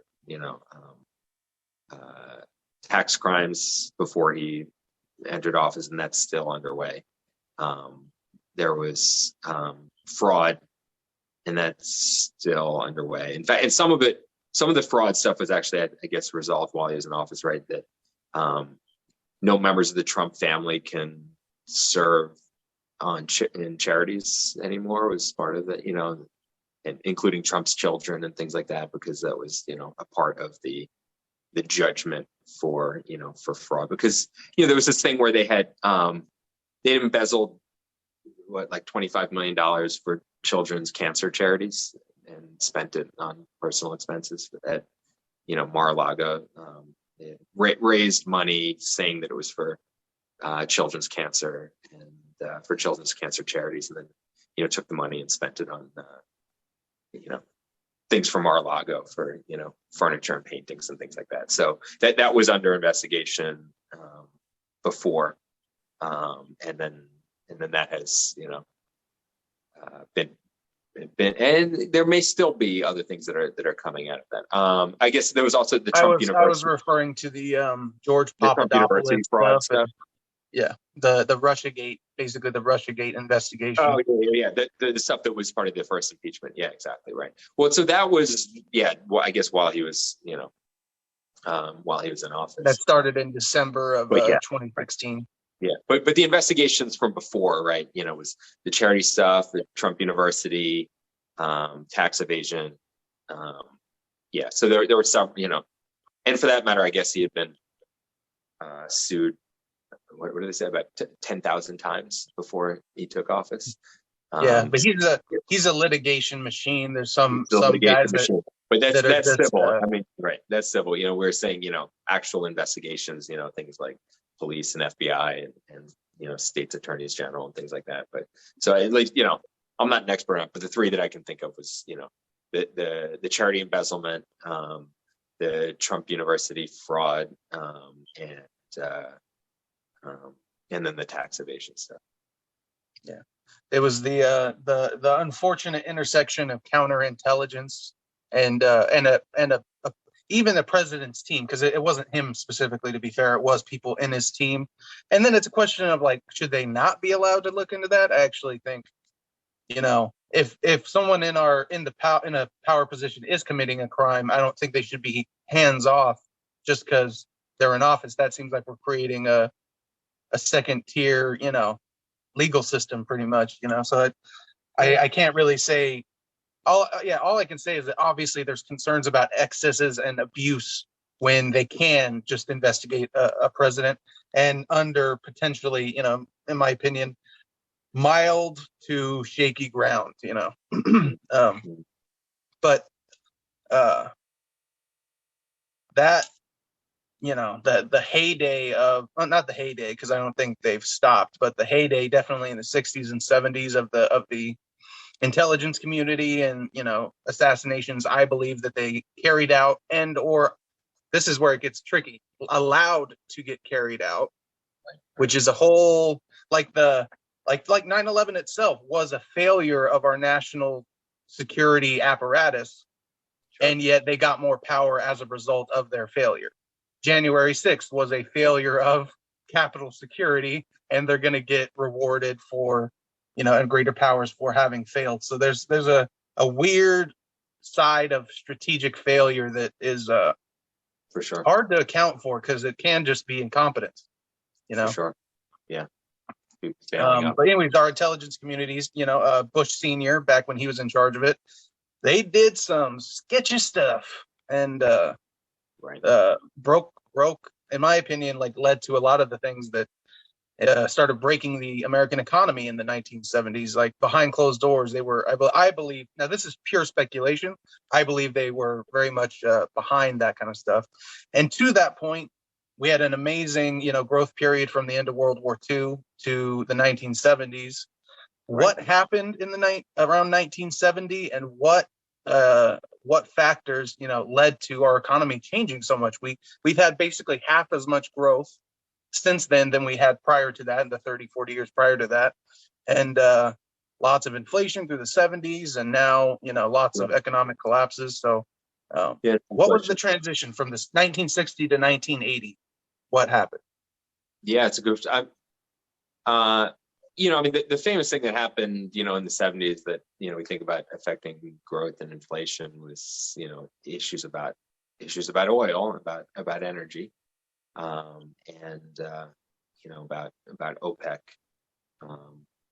raising prices and undersupplying and creating gas lines and supply side inflation and all of that. But I think bigger picture, there was also, as you point out, something that structurally changed in the economy in terms of there being, an increasingly widening income inequality and increasingly less investment in capital in the actual economy, and that those two things are, highly related.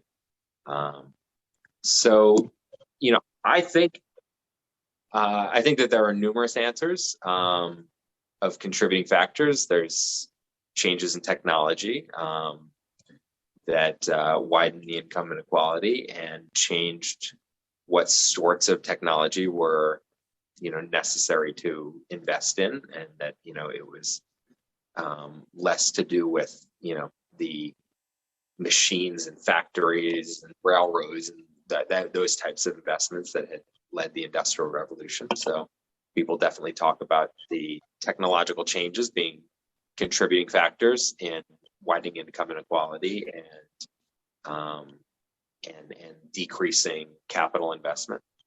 I think the significant increase in government debt changed the trade balance, which had a significant negative impact on the exporting sectors of the U.S. economy, which again also really hurt the manufacturing and the working class, and benefited the service side and maybe finance and things like that at the expense of the middle class. But I think also critically, you got to look at what was the driver of of the increase in federal debt, and what was crowding out the investment in physical capital. Because when you look, while the U.S. economy was investing less in capital equipment, when you look at both sectors together, government and the private sector, there actually hasn't been a decline in capital investment. It just so happens that a larger piece of the pie of capital investment has gone towards defense capital investment, and that really, really ramped up, in the Vietnam era, and especially, in the Cold War. The types of investments that we began investing in was not even just, fighting a war like Vietnam. It was extraordinarily expensive projects, like building the ICBM arsenal and stealth bombers and joint strike fighter and things that cost trillions and trillions of dollars. It was not simply a matter of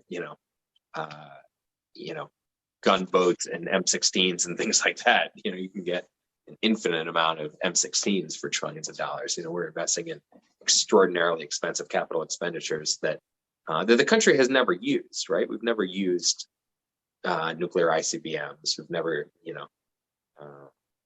used the Joint Strike Fighter. We've had, there have been a few bombing missions for the B-2 stealth bomber, but it's probably overkill. I don't know that we needed a stealth bomber to attack Saddam Hussein. I mean, we used it, but was it necessary? I'm gonna kiss your ass for a second here. Thank you so much for coming onto the podcast. Thank you so much for talking to me and sharing your mind with me and with the world, because you're very knowledgeable, and just getting to sit here and listen to you and all the little bits of history and things that you can throw in there, specific military types of operations, things like that. It just it's fantastic and refreshing and amazing, and I deeply, deeply appreciate you doing that. All right, sorry to interrupt, but no, hey, thank you. But so, I think a big part of the problem has been that economies grow, based upon their capital investment. That economies reinvest in themselves and they grow capital, and then they use that towards productive investment. And over the past 50 years or so, there's been a tremendous drain that the U.S. economy has done that other competitor nations have not, say Germany or Japan or something like that, where we've put a tremendous amount of our capital investment into defense investment, and defense investment that we're not using. We're not saying the sort of stuff where like, the internet actually came about because of defense research. No, this is just stuff that we're not using. Joint strike fighters and ICBMs and things like that, and trillions of dollars of it. And that I think has crowded out, the productive investment that would have benefited, the middle class and the growth of the U.S. economy. The growth rate has been, I think, significantly impacted by it, but especially if you sort of stratify the economy by sort of, how the top 1%, so to speak, earns versus, how the middle class does. It's really left the middle class economy of America to wither on the vine, because that economy depends more on capital investment. We have evolved into an economy where the top 1% can make their money with not much capital. They make their money by throwing a football, or by doing investment banking, or by being movie stars, or by writing software code or something like that, none of which requires, a tremendous amount of capital investment, right?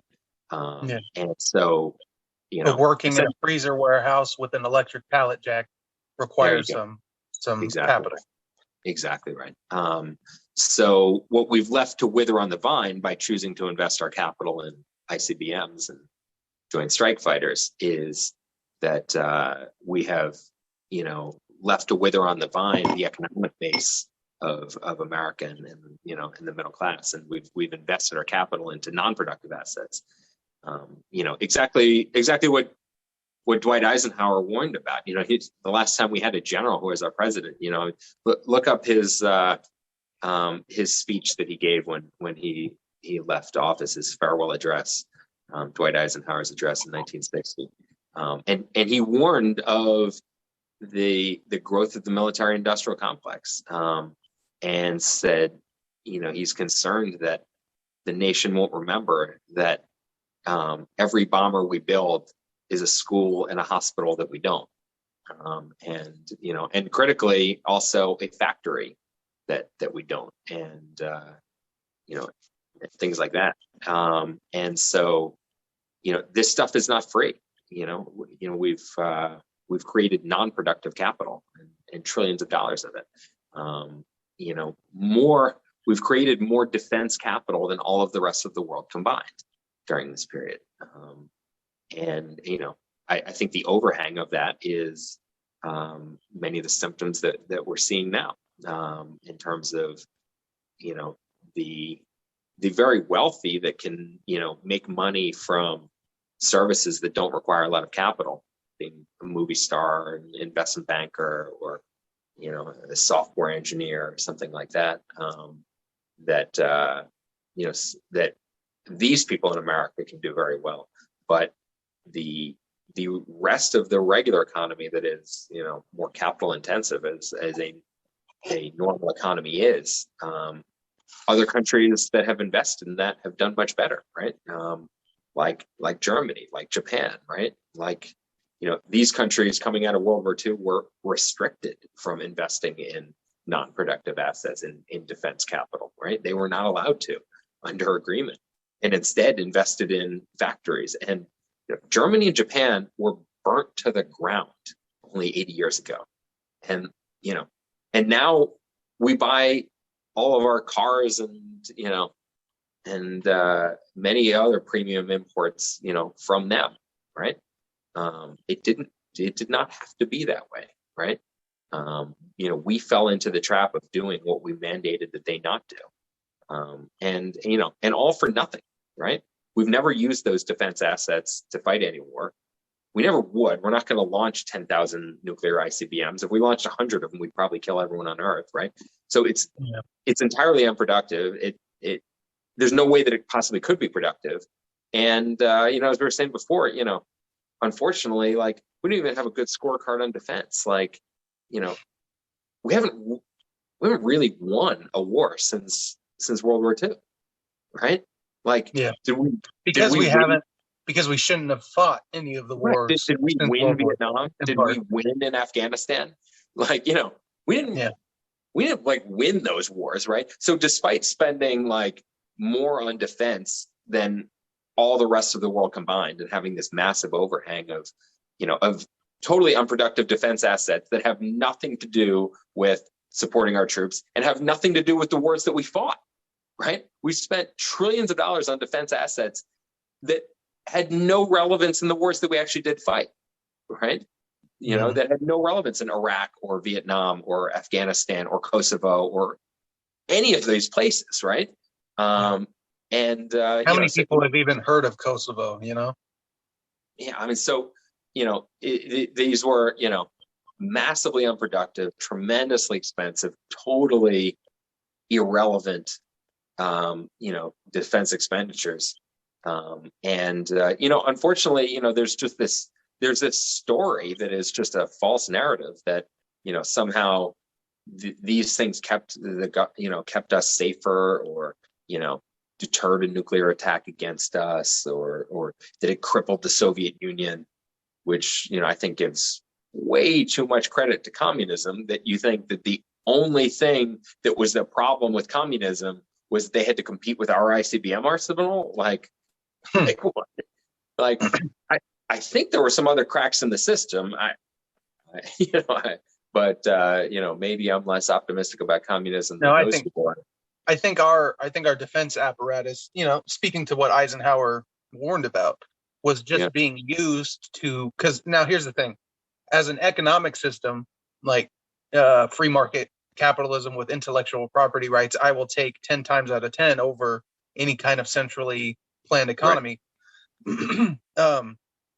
But with that being said, the rich capitalist international class is going to be made poorer by the adoption of one such system, a communist and so as Afghanistan and many other countries were starting to fall to communist ideology, those really rich people were, their business ability to conduct business was under threat. Even if you want to say ultimately we will side with free market capitalists in the end, right.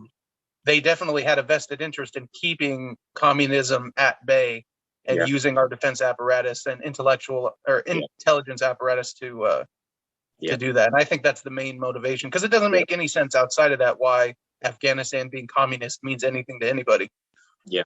Well, look, I think, we were talking about the huge failure that the southern states suffered by misappropriating their capital investment by, investing all of their capital into slaves instead of, physical capital.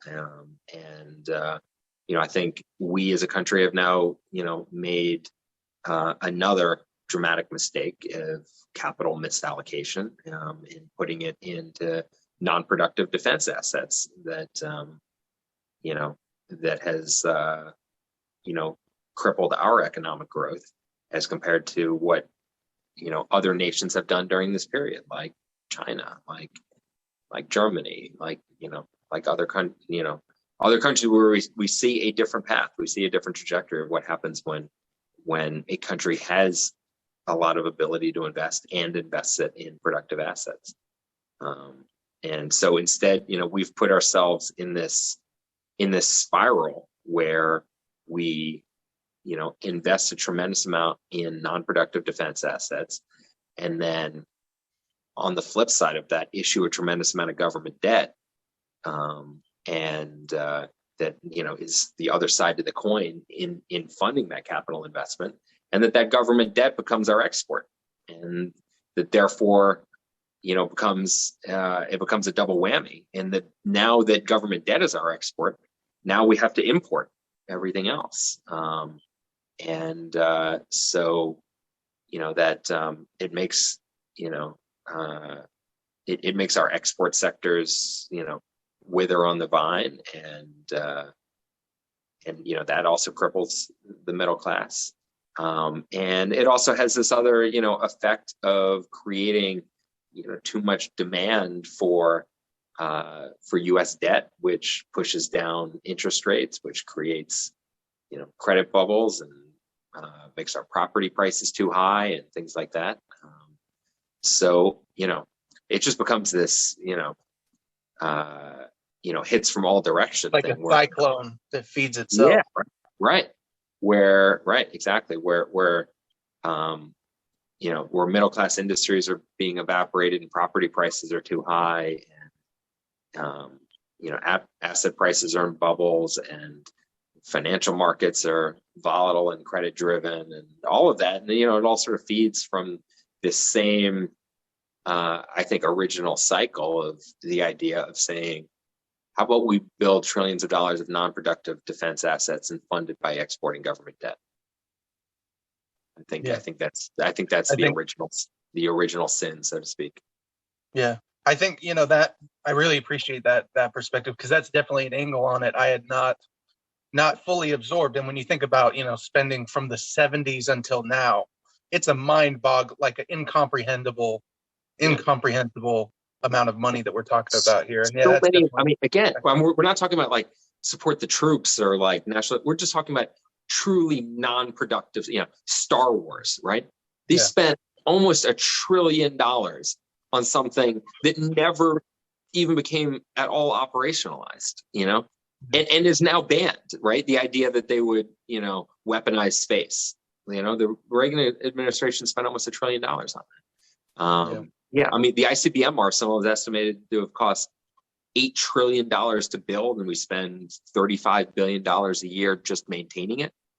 You think about that's half, according to the estimates I've seen, that $35 billion is roughly half of the cost of covering free tuition for everybody. Exactly, right, exactly. Good. Even if you want to putting it have into that perspective. debate.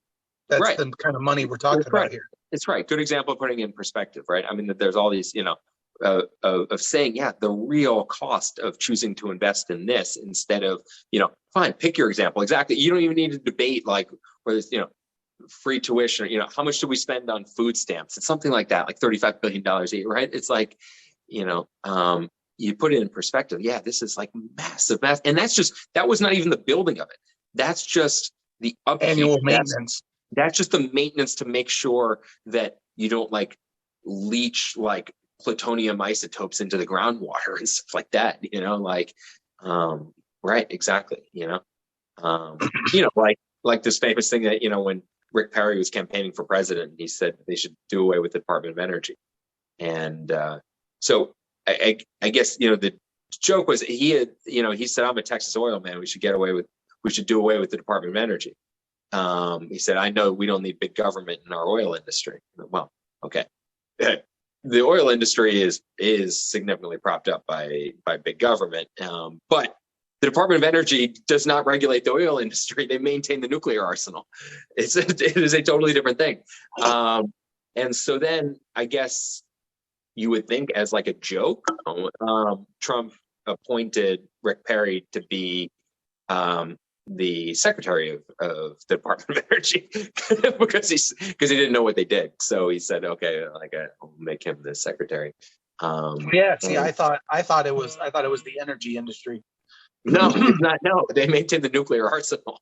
I mean, they do various things related to that, but it's not the energy industry. No, it's science stuff. So all the previous secretaries of the Department of Energy have been nuclear physicists. So they I think the guy under Obama was like a Nobel Prize winner, and they're like, it's a nuclear physics position, and so then he appointed like Rick Perry. And everyone's like, he's say what you will of Rick Perry, he's not a nuclear physicist, right?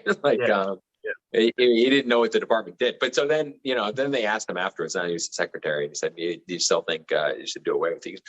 I've come to realize they do an important job for the U.S. government. Now that we know that what they do, now I wish they didn't have to do that. I wish we didn't have this massive nuclear arsenal that required tens of billions of dollars of maintenance a year. But, now it is what it is. I have to send a text right now, so it might. I don't know what it's going to do to my screen, but I'll be gone for 5 seconds. Here you go.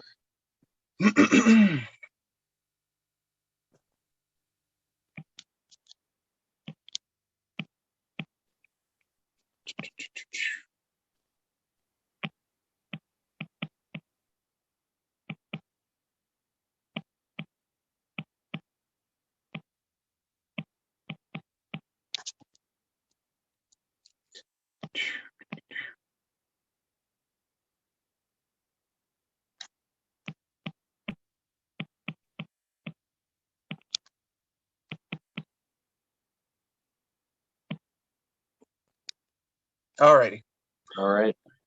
But yeah, well, anyway, that's what I think the some of the critical answers are there to what's changed. I think there has been a technological change, and that has affected us. But I think one way you can disentangle that is the different trajectories of the U.S. versus other countries. So other countries have seen widening income inequality over the same period. And so, part of it certainly has to be something that is an international factor, like, for instance, changes in technology that have favored widening income inequality. But at the same time, there has been a different trajectory for the United States than some other countries in the world, say, like we've been citing there, like some countries in Asia or, Germany or, these places that have had very different types of capital investments. So I think that's been a critical factor for us. Yeah, I do have I love that military angle, and I think it's the military angle and the lack of infrastructure investment as two sides to a coin is a core factor. I looked into some other things that had changed around the 1970s. that I believe were factors, and I'd love your response. I'm going to take a step back and just talk about one of the principles that I believe in economic, like for what describes the ideal economic scenario for labor, is where there's more jobs than people looking for jobs. And so you have fundamentally producers competing for labor instead of labor competing for opportunities to produce. And that on the minimum wage thing we talked about earlier, if you maintain that situation, a de facto minimum wage comes out because at the bottom you have competition and it raises it to a certain level where you're not going to take a job for less than $10 an hour because you could go find one for 12, very easily.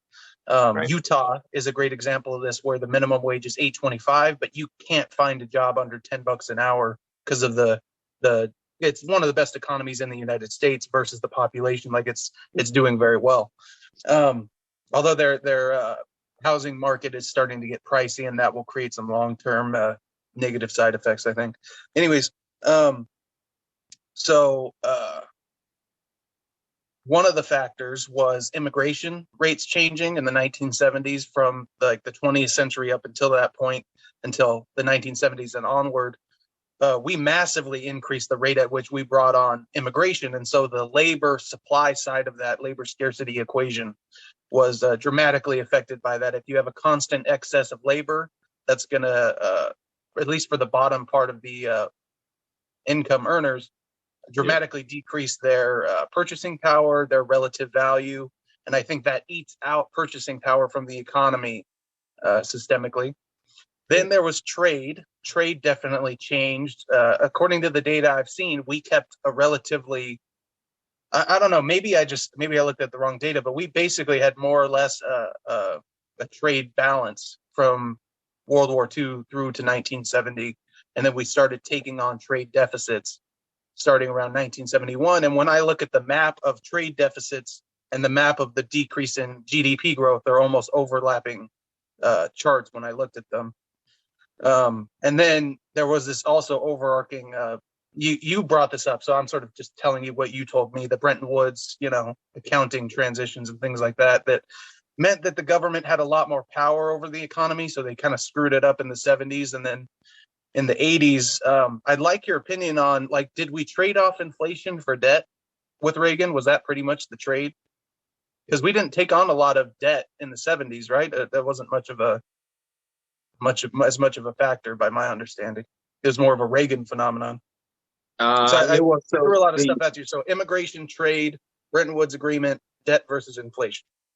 Yeah. All right. So I guess in your order. On immigration, economists have studied this, and while the intro econ logic would be, what you articulated, the studies on immigration have not, endorsed this. That in fact immigration. Because I already know the counterpoint is, when you come and you create jobs, when you come and you create value as an immigrant, most immigrants have better work ethics than we do. They're adding more value than they're taking away. My layout of the dynamic tries to account for that. Meaning, if you come and you create an extra slot, that means you're creating extra slots for immigrants, and so you're sort of feeding the system. And all my whole thing is about, we only fill in the extra slots. We don't go beyond that. And it takes a few years when you come to America to create some jobs. It's not like it happens usually, the next day. I think perhaps where there's an effect is there's a trade-off between investment and capital and labor, something we talked about, even we saw it going back to, in that discussion about the Civil War era and slavery.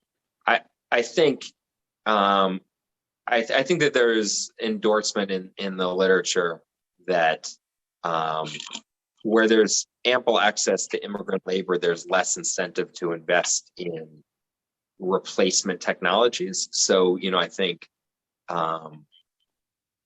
farms that have access to cheap immigrant labor might invest less in, in technologies that would, be expensive capital investments for farming, but require fewer workers or something like that. And so you say, well, if I've got a lot of cheap labor, why do I need to invest in these big machines to help harvest the fields? I can just hire people to do it, right? So I think that there is a disparity in in regional areas, and this is, I think, shown up in the literature, in areas of the country, I think especially border areas, Miami and Texas and Southern California and this kind of thing, where there is a trade-off between, should I accomplish this job with more labor or should I just invest in technologies? I think there is more technology adoption that replaces low-wage labor in areas that have less immigration. I don't think that there's a lot of evidence that it really hurts the domestic labor market. And in many cases, these jobs are not jobs that are being competed for. It's not as though, like, when you go by like the Home Depot at 5 a.m. and you see all the people standing out there ready to be day laborers and jump in the back of a pickup truck. It's not as though it's like a mix of like Central Americans and white guys, right? It's like, it's just Central Americans who are out there at 5 a.m. in front of Home Depot ready to go be day laborers, in a field or something like that, and likewise for cleaning ladies. People with less opportunity are more grateful for some opportunity than those like us who have almost endless opportunity.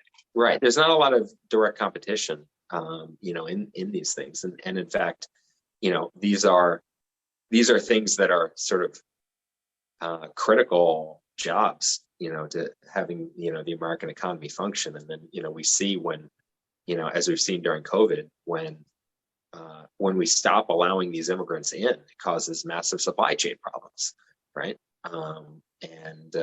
Where there aren't enough dishwashers in the restaurant and not enough people to pick strawberries and all this kind of thing. And then Americans are amazed when, it's the warning that we've been getting for 30 years in response to this story about immigration. Everyone said, they said, fine, ban immigration. And then you're going to be shocked when you go to your grocery store and, you're like, where are all the strawberries? And, when your favorite restaurant, is closing early because they don't have dishwashers. And you're like, what? I love this place. Why aren't there, you say, well, immigrants, like this is the, the backbone of the economy that you're not seeing or paying attention to. But is a critical element. I think it's not directly competitive. It's not as though these are jobs that, high schoolers are going to do as their first job. They're not going to go pick strawberries, this kind of thing. Or, well, ironically, because I grew up in an agricultural town, Kerman, California. I know a lot of white guys that did do that. I had teachers that had done that. So it's not a hard and fast rule. And obviously, entry level jobs are, they're just going to attract certain people.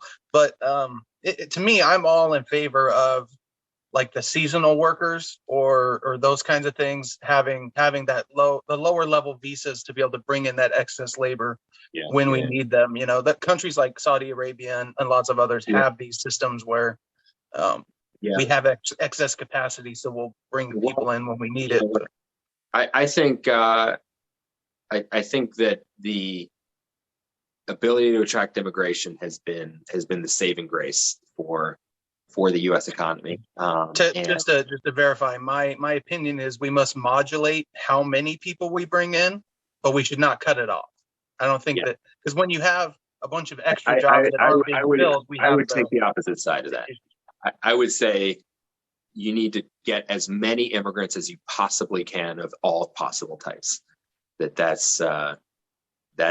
is the strength. The strongest economy in the world will be the economy that takes in the most immigrants. And to whatever extent you restrict it, you are shooting yourself in the foot. It is the biggest gift of the United States that we have been able to attract immigrants. It is probably the single I don't mean this insulting in any way, but I'm not surprised that you would see immigration as exclusively a positive. But well, I know it's just like the trade-offs. There's no trade-off. It's just objectively, there's no trade-off at all. It's objectively positive. There's no downside at all, and there's only a downside to restricting immigration. Period. It's been true for every country in the world. Every single time, every single instance, there's essentially there's no long-term trend. I mean, there's situations like short-term stuff. How are you going to accommodate a refugee population that doesn't speak the language and things like like what Germany's dealing with with Syrian refugees or something like that. But even long-term that assimilates. But the issue is growth is a function of the number of people you have, right? And you can grow people in one of two ways. You can grow organically by reproduction, or you can attract immigrants. And all the major economies of the world are significantly slowing down their birth rate, and that is the driver of your GDP. Period. There's only two things, right? There's how many people do you have, and how productive is each person. Right? GDP is the sum of, how much each person produces, right? So you've got how many people you have, and then how much output does each person in your economy have, right? So that the latter is called total factor productivity, right? So you can increase productivity, and that's what we're talking about capital investment. Our non-investment in productive capital and the investment in non-productive capital has hurt productivity. But the other critical thing is are you growing the number of people you have, right? Because these two things is what explains GDP growth: increasing people and increasing how much each person produces. So if you slow down how many people you produce, you're slowing down GDP growth. Period. That's what I mean. In that there's no trade-off, like from a GDP growth standpoint. Like unless your argument is I want the economy to shrink. So here's the thing. Here's my counterpoint. We've had people in countries for a very long time, and having productive jobs for them to do is an entirely different thing. Just having people isn't like labor scarce or labor participation rate is one concern.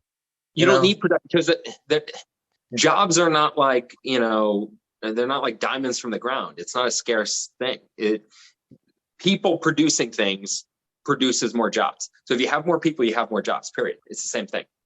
Well, those people have to be producing things like that. Unless all your immigrants are toddlers or something, then you don't have a problem.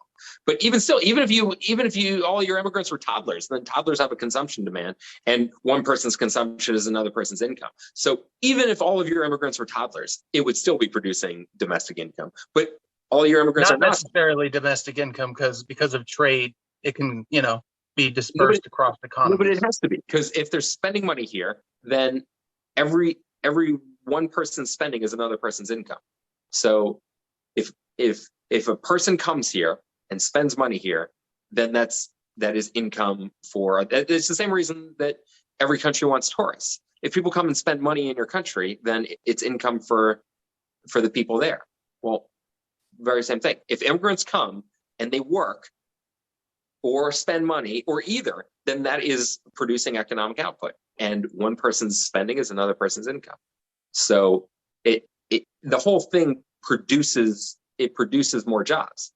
It can't not, right? So even if they come and they work in this thing, well, they be an Uber driver, an agricultural worker, or factory worker, or whatever it is. Well, then they also spend more money, and then that creates more economic activity in that town, and then so fine, they came to work in the meat processing plant, but now because they're there, we need to build more homes and we need more restaurants.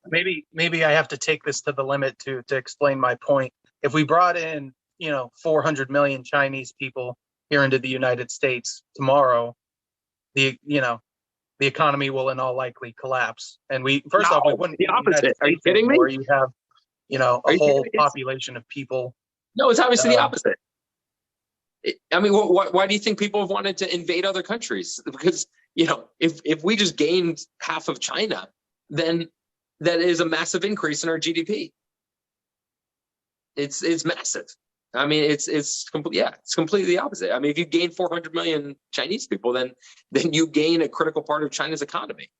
You know, that's the reason that people want to invade other countries is to gain their resources. So yeah, if we get, you know, I mean the issue, you know, that you know that maybe you could tap into is, say, you know, the trade-off between capital and labor, and is there enough capital for the labor? And that, you know, arguably because of, as we said, the capital misallocation, there's, you know, already a scarcity of capital for the labor. Now, you know, economists where I can sort of compromise with you is, like, if we had better capital allocation, if our economy had its crap together, in short, the level of immigration that we can bring in, again, you know, assuming that the base level macro, or, like, you know, economics 101 effect that I'm talking about has any merit, you know, the more jobs we create, like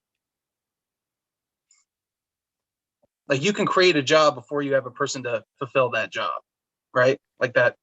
Yeah, I mean, is the thing that exists. So, you know, fine. Look, big picture, any people are going to be both job seekers and job creators, right? When you take in immigrants, it's going to be no different. And, you know, I think you're thinking of immigrants just as job seekers, and you're thinking of jobs as being a scarce commodity, and you're also discounting that even a job seeker, you know, is also going to spend money, which is also going to create domestic income.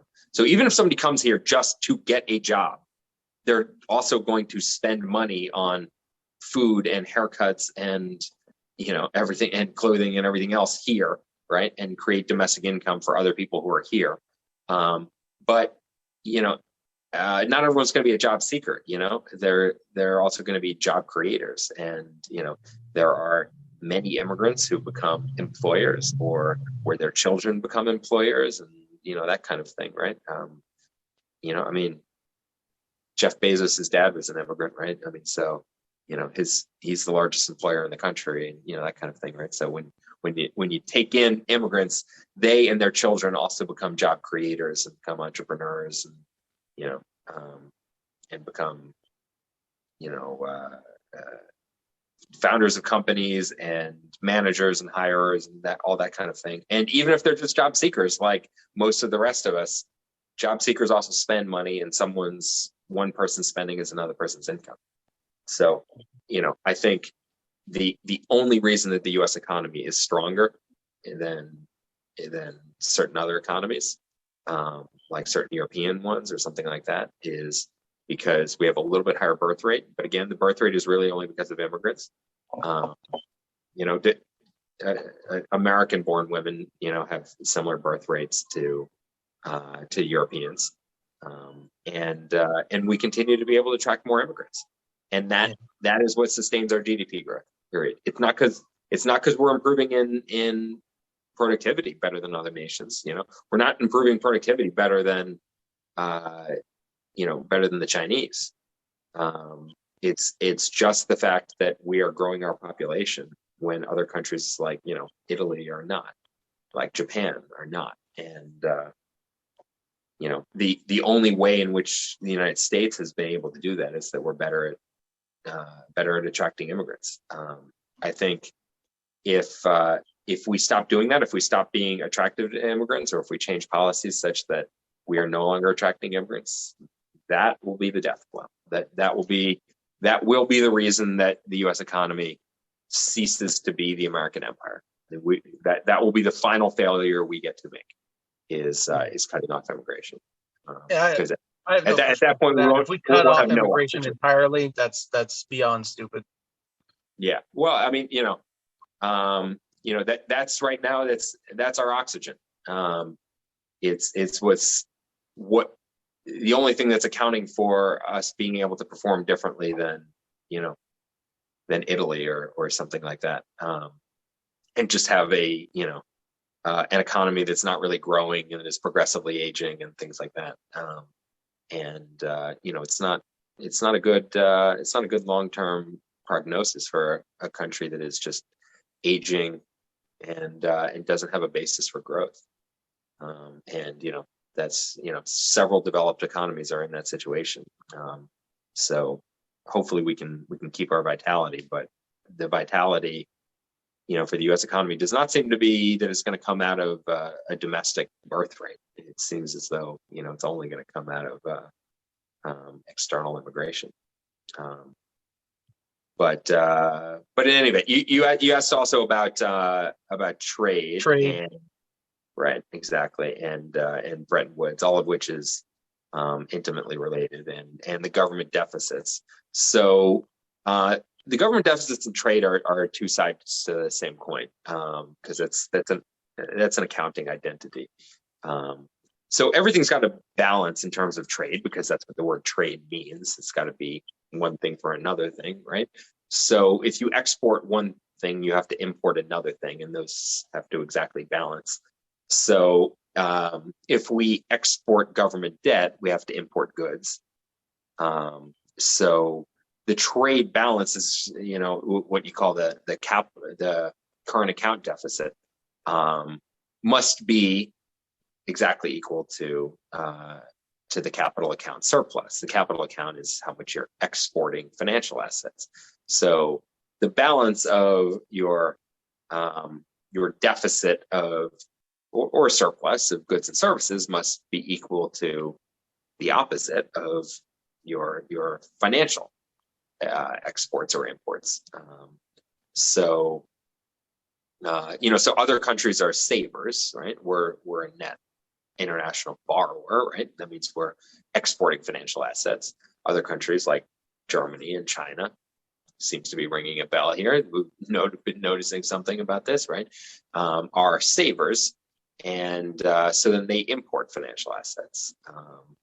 So if you import financial assets, then you must be a net exporter of goods and services. That's just, again, an accounting identity, right? The two sides must balance. It's an equation, right? As easy to understand as the word trade. You are trading this for that, right? So we're trading financial assets for goods and services, and vice versa.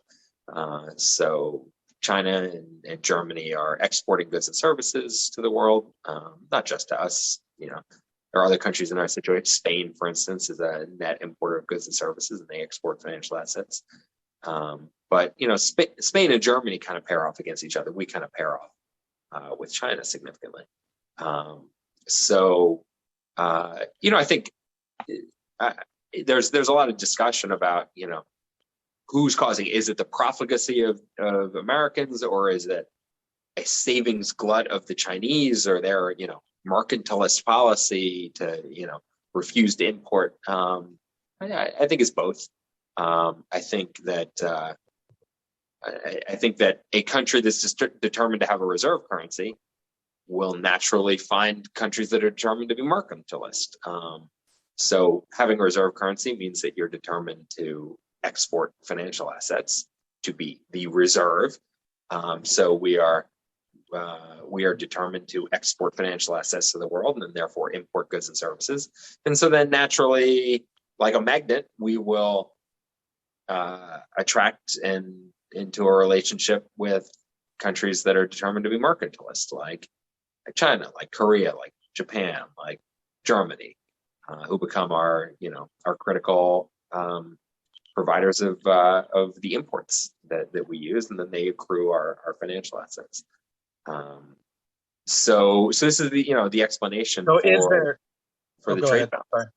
And that does significantly result from what evolved from Bretton Woods, which is the structuring of the monetary system that happened in 1944 and began really enacted at the end of World War II, in which the United States was determined to be the primary reserve currency and have the monetary system revolve around it. And that was an attempt at a relationship with gold. It was not quite a gold standard, but it had this sort of two-tier relationship in which the other currencies of the world would peg themselves to dollars, and then the United States dollar would peg to gold, but that it was not a gold standard in that no one in the world could redeem dollars for gold except for the other central banks of the world. So the other participants in this, which is really, the UK and France and Germany and these guys could redeem gold. But it was, understood that don't really do that, but technically you could. And then the strains on the system came when Charles de Gaulle in '68 said, "No, screw that! I'm going to start redeeming for gold," and that became unsustainable because there was the U.S. gold reserves were not sufficient by any means to support the international supply of dollar assets, which had greatly expanded under LBJ because of the Vietnam War, so that's why Nixon had to abandon, the Bretton Woods regime in August 15th, 1971, and so that I think became a very significant event that people at the time I think didn't necessarily realize that this was creating a new monetary regime. And I think even though we're 51 years later, I don't think I don't think the world really understands, generally speaking, how sovereign currencies work. I think it's a little understood thing, and that even many economists don't understand it. I'm not sure that the chairman of the Federal Reserve really understands, exactly how it works.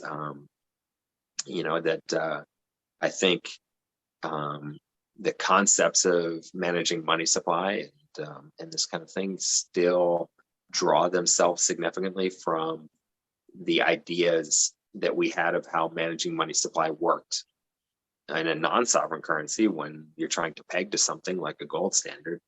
And there's not been a lot of evidence that monetary policy has worked in the way that people think that it would for 50 years now.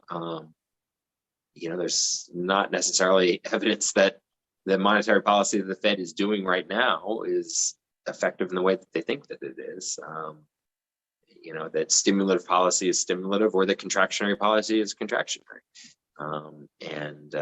I think there are good reasons to think that it doesn't work the way that they think that it does, and that is because they kind of are still thinking in the. Are you talking about the arrows in the quiver mentality?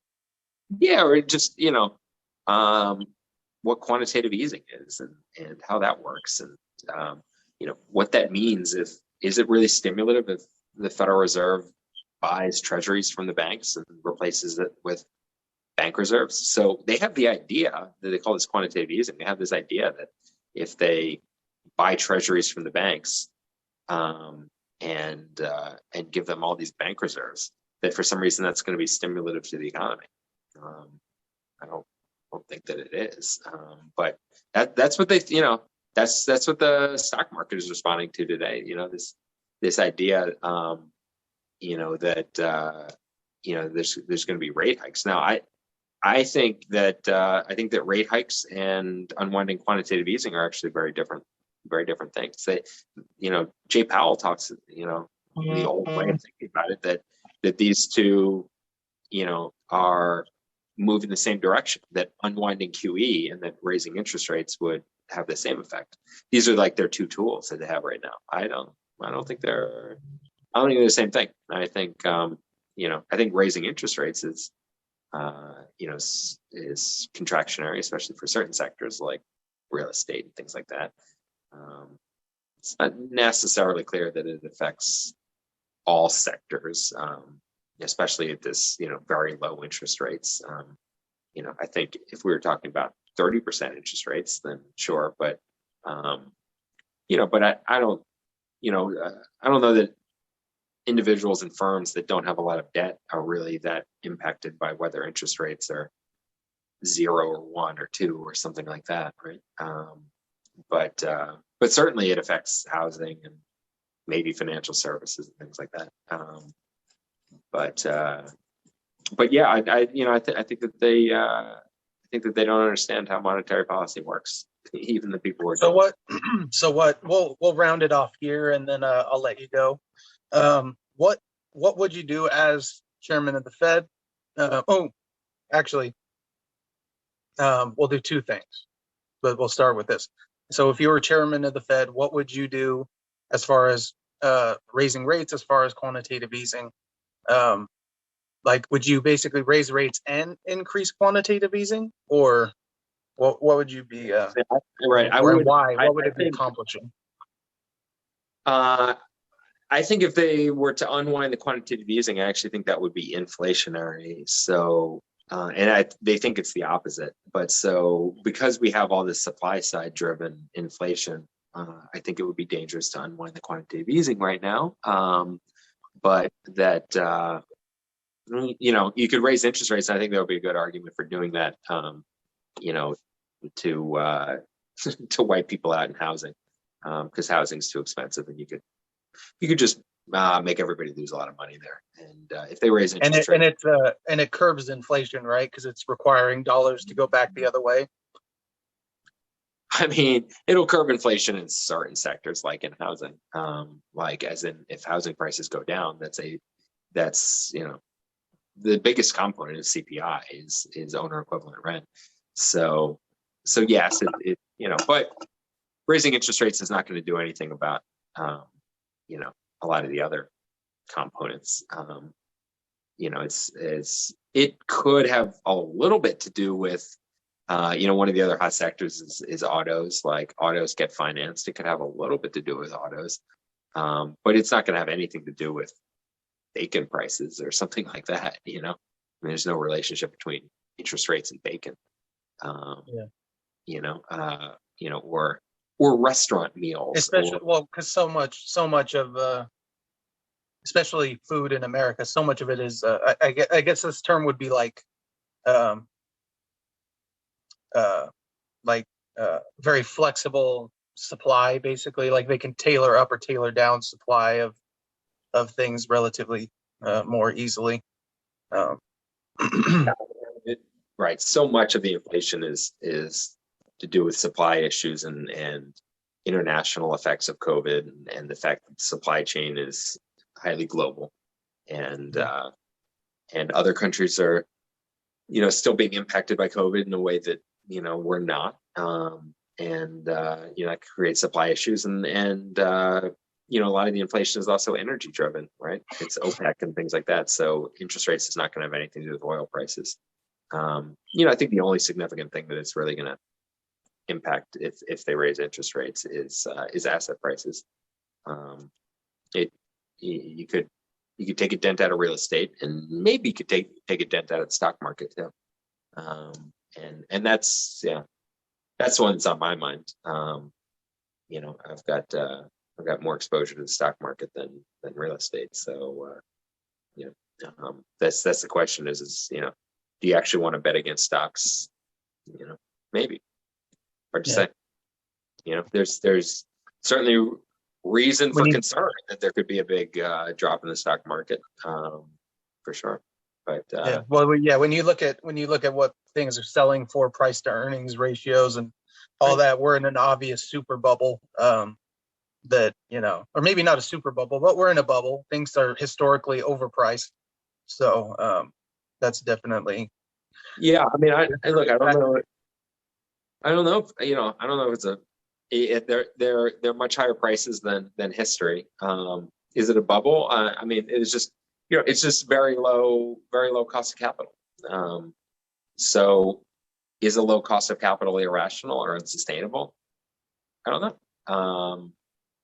But it's true that it's not precedented. But there are other societal constructs that become unprecedented and are able to maintain, right? I don't know, they're like unprecedented and uneventful. Well, I mean, like say fashion. Like suppose we were to say current fashion is more casual than it's ever been in history, right? Like we could look, and say, look at fashion in, the 1920s, and everyone was like going around, looking like Gatsby's and that kind of stuff, and city streets, in New York City, everyone's wearing like, we'd consider you'd only wear like, to a black tie affair, and that's like what everyone's wearing. And then, in the 1960s, like everyone was like, at least, fine, they're not dressed that way, but they are still wearing like suits and everything like that. And then, a steady decline. Right now, like everybody just wears, like athleisure, right? And so you might say, like, we're in a bubble of that, right? Surely it's got to mean revert. Surely it's got to go the other way. We've seen a century of, just progression towards more casual, and so then find the equivalent of, betting against this societal construct. Yes, like, fine, surely we are at a relatively casual point, just like we're at a point of pretty low cost of capital. There's been this steady decline of cost of capital, whether you want to measure it interest rates or high PE rate, ratios or any of that. Yeah. Does it have to dramatically mean revert? It could, for sure, right? Is there reason to be, concerned about, a dramatic mean reversion in cost of capital? Yes. Must it? I don't know that it must. It could. Right? And it could, this is an angle I haven't heard, and I just thought of it. With increasing income inequality globally, the value of the ownership of the means of production is going to increase, kind of by definition. If the laborers in the bottom of the class is going down and the relative value of their labor is going down, then the opposing economic interest in the capital side would naturally kind of go up. So it could just be that those companies are just more valuable, in which case it's not a bubble. And so, yeah. All right. Final thing, and you touched on it, interestingly enough, assets. One of the biggest questions is like, how do you tax income versus wealth? What does that even look like? What is that debate? It's a giant gap in the way we think about taxation. Yeah. I looked up the total value of all the assets in the United States, and obviously that's a weird number to try to get a firm number on, because it's like, what is an asset? But the numbers that I've seen estimate it between $200 and $225 trillion in assets in the United States. Okay. If that's true, let's say 225 is true, and we also believe, as I do, that the ideal tax rate, or spending rate, I should say, is 25% of GDP. We can just take that as a given. It would take a 3% per year asset tax to pay for that spending, assuming you could tax assets as such. You own a house that's worth $300,000. That's a 9%, $9,000 on that, 3% tax on that car, et cetera, et cetera. So this kind of tax exclusively hits the asset owning class. Anyone that doesn't own assets doesn't pay taxes. And if we had inflation, the target inflation rate raised from 2% to 3%, certain assets would appreciate faster just by virtue of inflation. Assuming my working understanding is true. Would that be a viable potential alternative to our current tax system? No income taxes, no sales taxes, nothing of the sort, just one asset tax. And so if you're a corporation that owns assets or an individual, that is where it's coming from the literally from, it's communist in a certain sense. You're taxing the ownership class of the means of production, those who own the assets themselves. What do you think about that? Well, yeah, I mean, you can tax whatever you want. I mean, there's there's a critical question about taxes is, that they have a distortionary effect. And the question is how do you want to have a distortionary effect? Do you want it to be progressive or regressive? Do you want to hit richer people or poorer people, that kind of thing, right? So that is a critical question, about taxes. And this would be, inherently progressive. Yeah, right. Yeah. But, look, there are property taxes already, right? There are taxes on assets. There's capital gains taxes, and yes, I think that is a critical question: is how do you get the balance right? Between taxes on things like, capital gains or on property or something like that versus on, income or consumption. Well, it's interesting. Even the capital gains thing, if you pay 40% on the increase in your capital versus just 3% on your capital, that's an entirely different, if I have 100 million and I go up to 150 million, that's the capital gain is the 50 million. But if it's an asset tax, I'm paying 3% on that 100 million. And property taxes are sort of a version of this too, but obviously it's just one class of asset. I think 2/3 of wealth are in financial assets as it is, so it wouldn't be that difficult to like measure and do the accounting for a big chunk of this. So, but in terms of, here's my thinking economically. People don't have their income taxes being taken out 20%, 30% of their income. So that's a massive amount of consumption, and the ability to accumulate assets that's increased. No sales tax means all the goods and services are cheaper, and so we can buy more of them. And so I think the trade-offs between an asset tax and these other types that we do would be massively beneficial for the economy. I mean, certainly some sort of different tax structure could certainly be beneficial. And almost everyone wants to get rid of the existing one that we have. I mean, the only reason that we have it is because of special interests. I mean, the current income tax system is stupid. I mean, there's no reason for it. The only reason for it is because it keeps, Intuit and H&R Block and people like that in business. We currently spend 1% of GDP on tax filing. I mean, it's stupid. I mean, and there's no reason for it. Other countries in the world don't do this. And as you point out, like, you don't even need an income tax. You do the same thing with the sales tax, right? Everyone's income is someone else's sales. Like, why do you need to tax it both ways? You can already tax on corporate profits. Like you can, you don't. Well, like you tax corporate profits and then you tax dividends. Right, exactly. You don't need an income tax. It's just the only reason. And we didn't have one for first 140 years or whatever. We started the income tax in 1915 or something like that. And so then it was small. Now it's just this. It's a stupid apparatus just to support the accounting industry, to support the tax software industry. It's stupid. That's the only reason it exists. So on this note, my question is, how practical is this? Look, I think you could have a better solution, but also there's a critical difference between why the federal government taxes and why everyone else does. The federal government, just like the central bank, doesn't really understand what they're doing. But the only real reason that the federal government needs to tax is to manage inflation. That's all the federal government is doing, whether they realize it or not, is managing inflation. State and local governments need to tax in order to have money. The federal government, they don't need to tax. They make that's a core tenet of modern monetary theory, right? That because they're a sovereign body with a sovereign currency, right?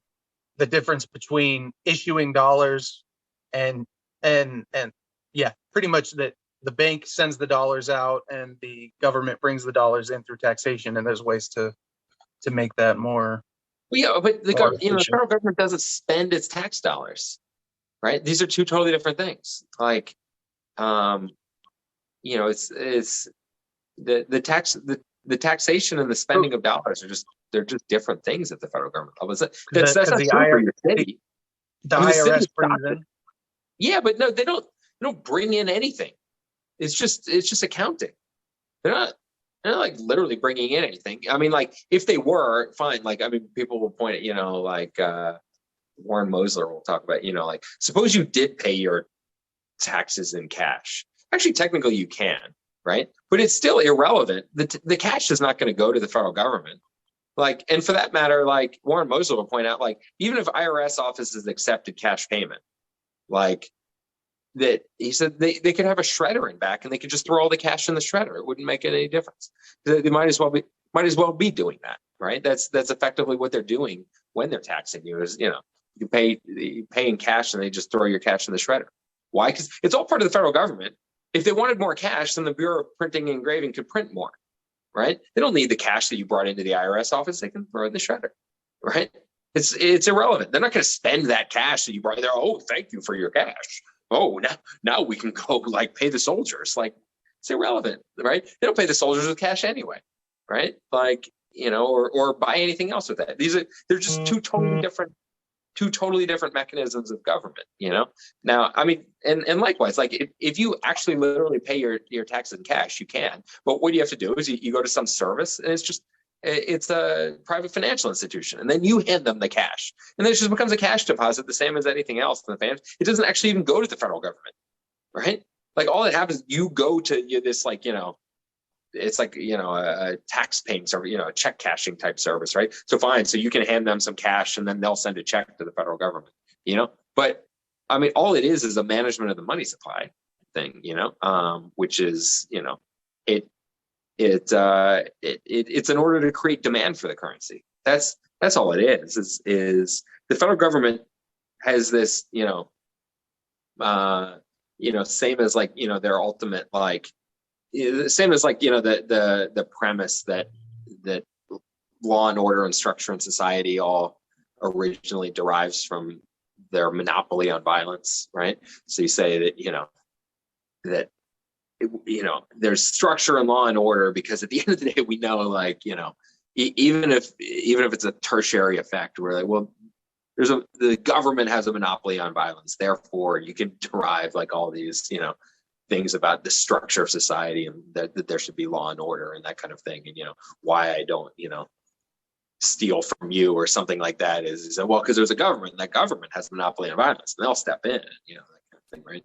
So, it's the same sort of idea where the fact that you have to pay taxes in dollars creates a demand for dollars. It's a coercive thing, right? You have to go get dollars, if for no other reason than to pay taxes on them. So then therefore it becomes the basis of the economy, because everybody needs these things, because everyone has to pay dollars, to the federal government for taxes. So, all right, fine. We might as well use it for exchanging for goods and services. We might, I might as well, Xbox, Microsoft might as well take dollars if they want to sell me an Xbox. And, my landlord might as well take dollars if, for rent. And, the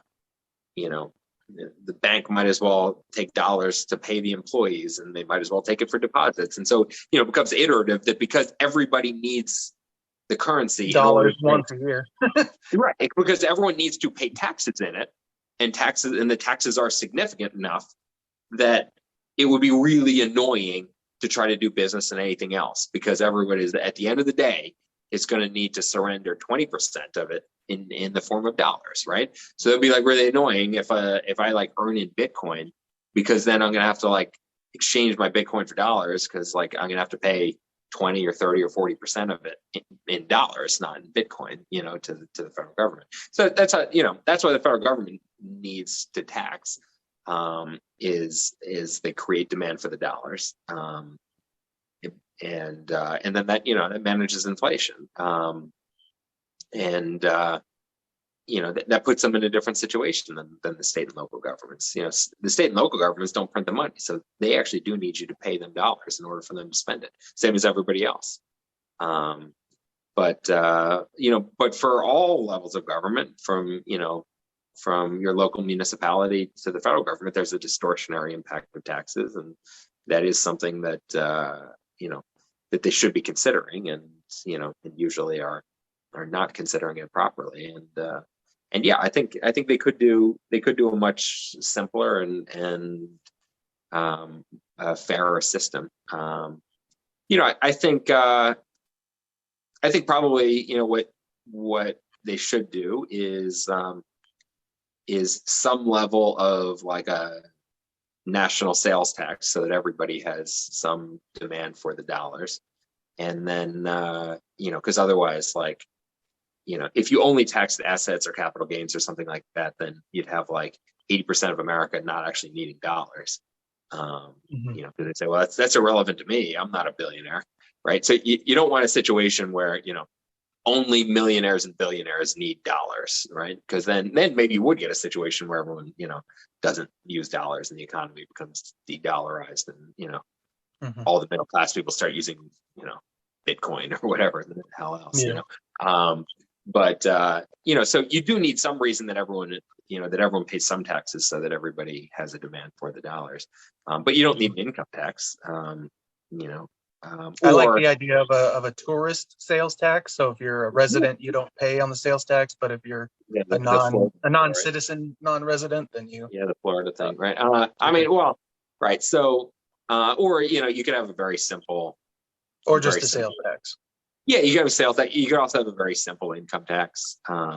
You know, like, you know, in Netherlands or Estonia or something like that, it takes people 30 seconds to file their taxes, and they do it on an app. You know, which the IRS could do. I mean, the IRS knows what you think, what they think you owe them. You know, they could, you know, you can request it like before you do your taxes.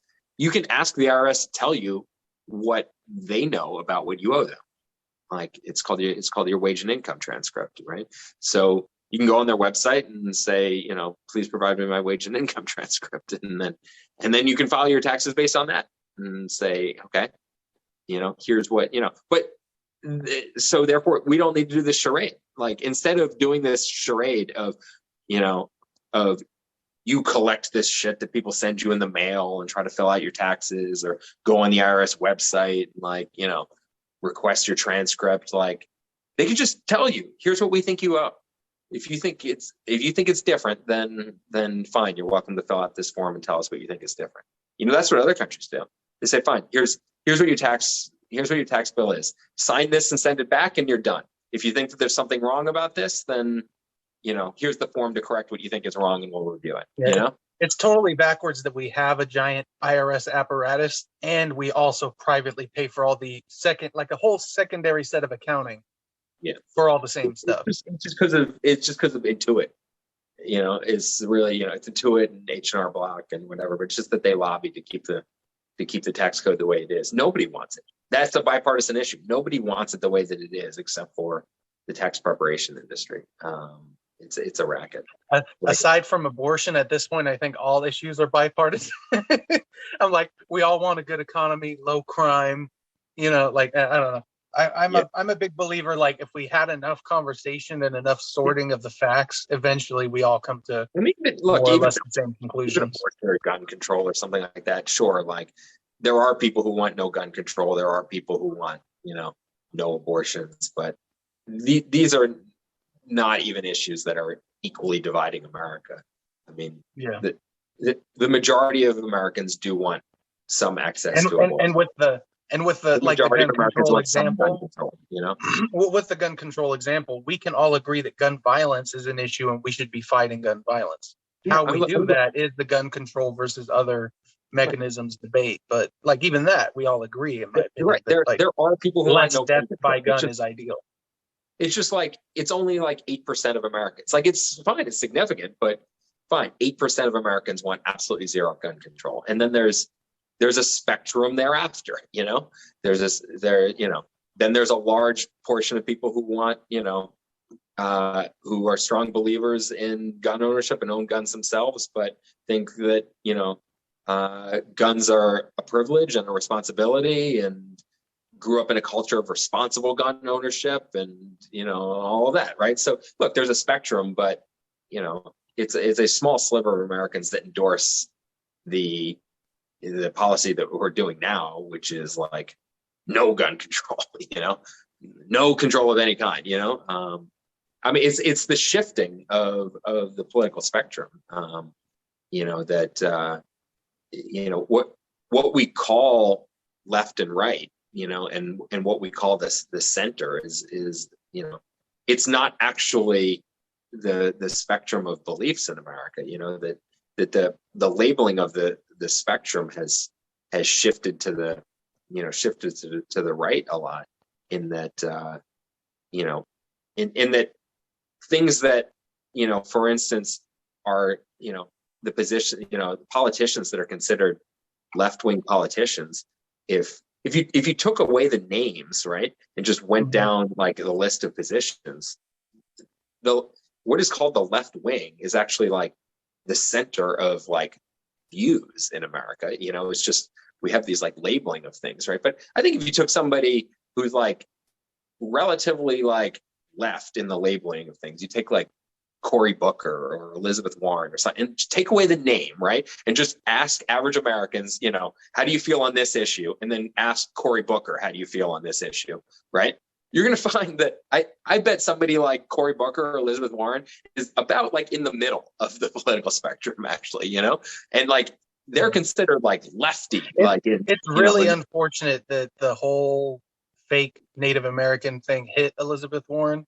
Right. It sucks that she made the mistakes that she did in regards to that, and didn't handle it well. But putting all that aside, she's brilliant, man. Like, I love her ideas that 2/3 of financial assets, 2/3 of wealth are in financial assets stat I got from her. She's a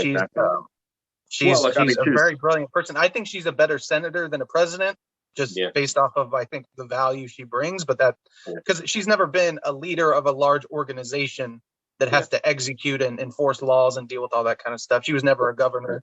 So I think that gives you better experience and stuff and skill sets relative to being a president. But I still think she's brilliant and awesome. Yeah, I mean, she was all kinds of ways. One of the most successful professors at Harvard Law School at the time, and, you know, best-selling author. And, you know, I mean, she's the American dream story, right? I mean, she grew up, poor daughter of school teacher in rural Oklahoma, you know, and became, Harvard law professor and senator and all of that kind of stuff. I mean, this is my point. You know, you would think, like, if you didn't know more about American politics, you would think that this is, the candidate that the middle class is endorsing. And, obviously some of the middle class is, right? But also, like, take away like the discussion about, the names and, the identity politics. Like, if you just go down the issues of what, people want, you say abortion or gun control or whatever else. And, like, we'd say as though these things are like, as though there's like a, an equal split, well, there's like a roughly equal split in the way that people vote by parties. But that doesn't mean that there's like a roughly equal split on many of the issues, right? No. Like the best example is welfare. Like, the standard right wing and standard conservative talking point is welfare is bad. The obvious implication is we need to get rid of it because any government redistribution is bad. And yet, if you ask any American, Republican, whatever, how many of you actually want to get rid of any of these welfare programs specifically, let alone all of them? It's a small fraction of the population that has anything remotely close to that view. And yet that's like presented as standard in when in fact, like, probably 80% of Republicans would keep a safety net. Exactly. They just think it needs to be more functional. Yeah, right. I think, right. There's a difference between, how if you don't like certain things about the government, whether you take that as a sign that we need better government or no government, right? I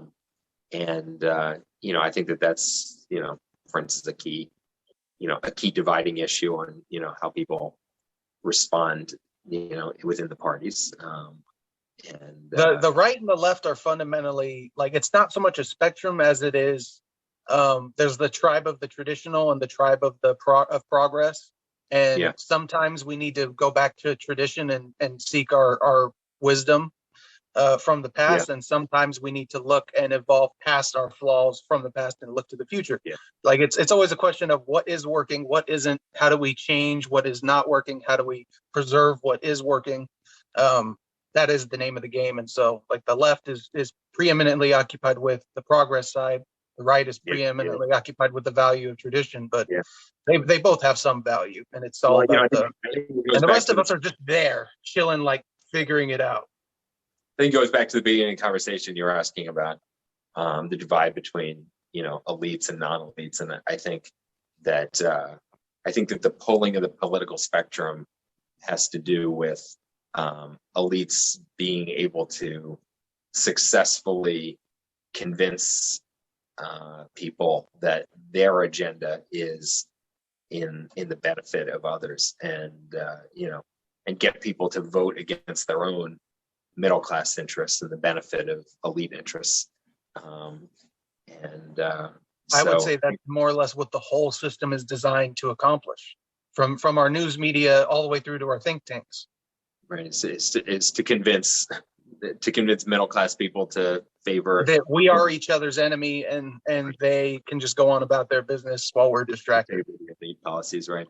So yeah, I think this is the question of what could unravel is, and you know, what causes the tension is it sustainable the way that it is now, with elites being able to convince the middle class? I think very clearly not. If there's not any significant change in the general atmosphere of American leadership in the next 10 years, we are not looking at a bright future.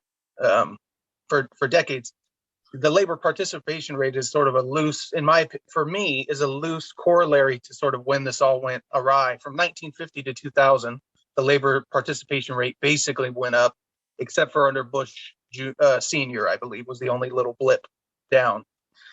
And then from Bush all the way through till 2018, part of Trump's economy, it was just going down. The labor participation rate was just going down, and that's a signal of weakness. The population of America versus the productive population of America is an obvious metric we should be concerned with.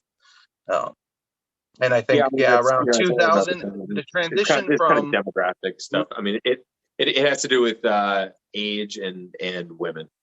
Right. So, you know, the big one you were mentioning there, you know, 50s through 2000, women entering the workforce, but also the baby boomers, right? You know, the shifting the population towards being working age.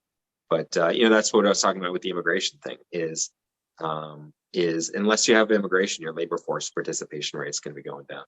You know, you're going to have an aging population. And that's what other countries are experiencing. So, yeah, it's Clinton before the Lewinsky scandal to Bush after 9/11 was like the signature collapse, I think, where we went from America is kicking ass to America has some real problems. And we haven't turned that around yet. It's just been an escalating trend. Yeah.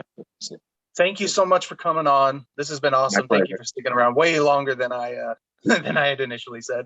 Yeah, this has been great. We'll definitely sometime in a few months from now hit back up and do this again. It's been amazing. You brought a lot of value. This has certainly been an uncommon conversation. And yeah, thank you, man. I really appreciate it so much. You're fantastic and wonderful to talk to. Thanks. You too. Thanks. Take care.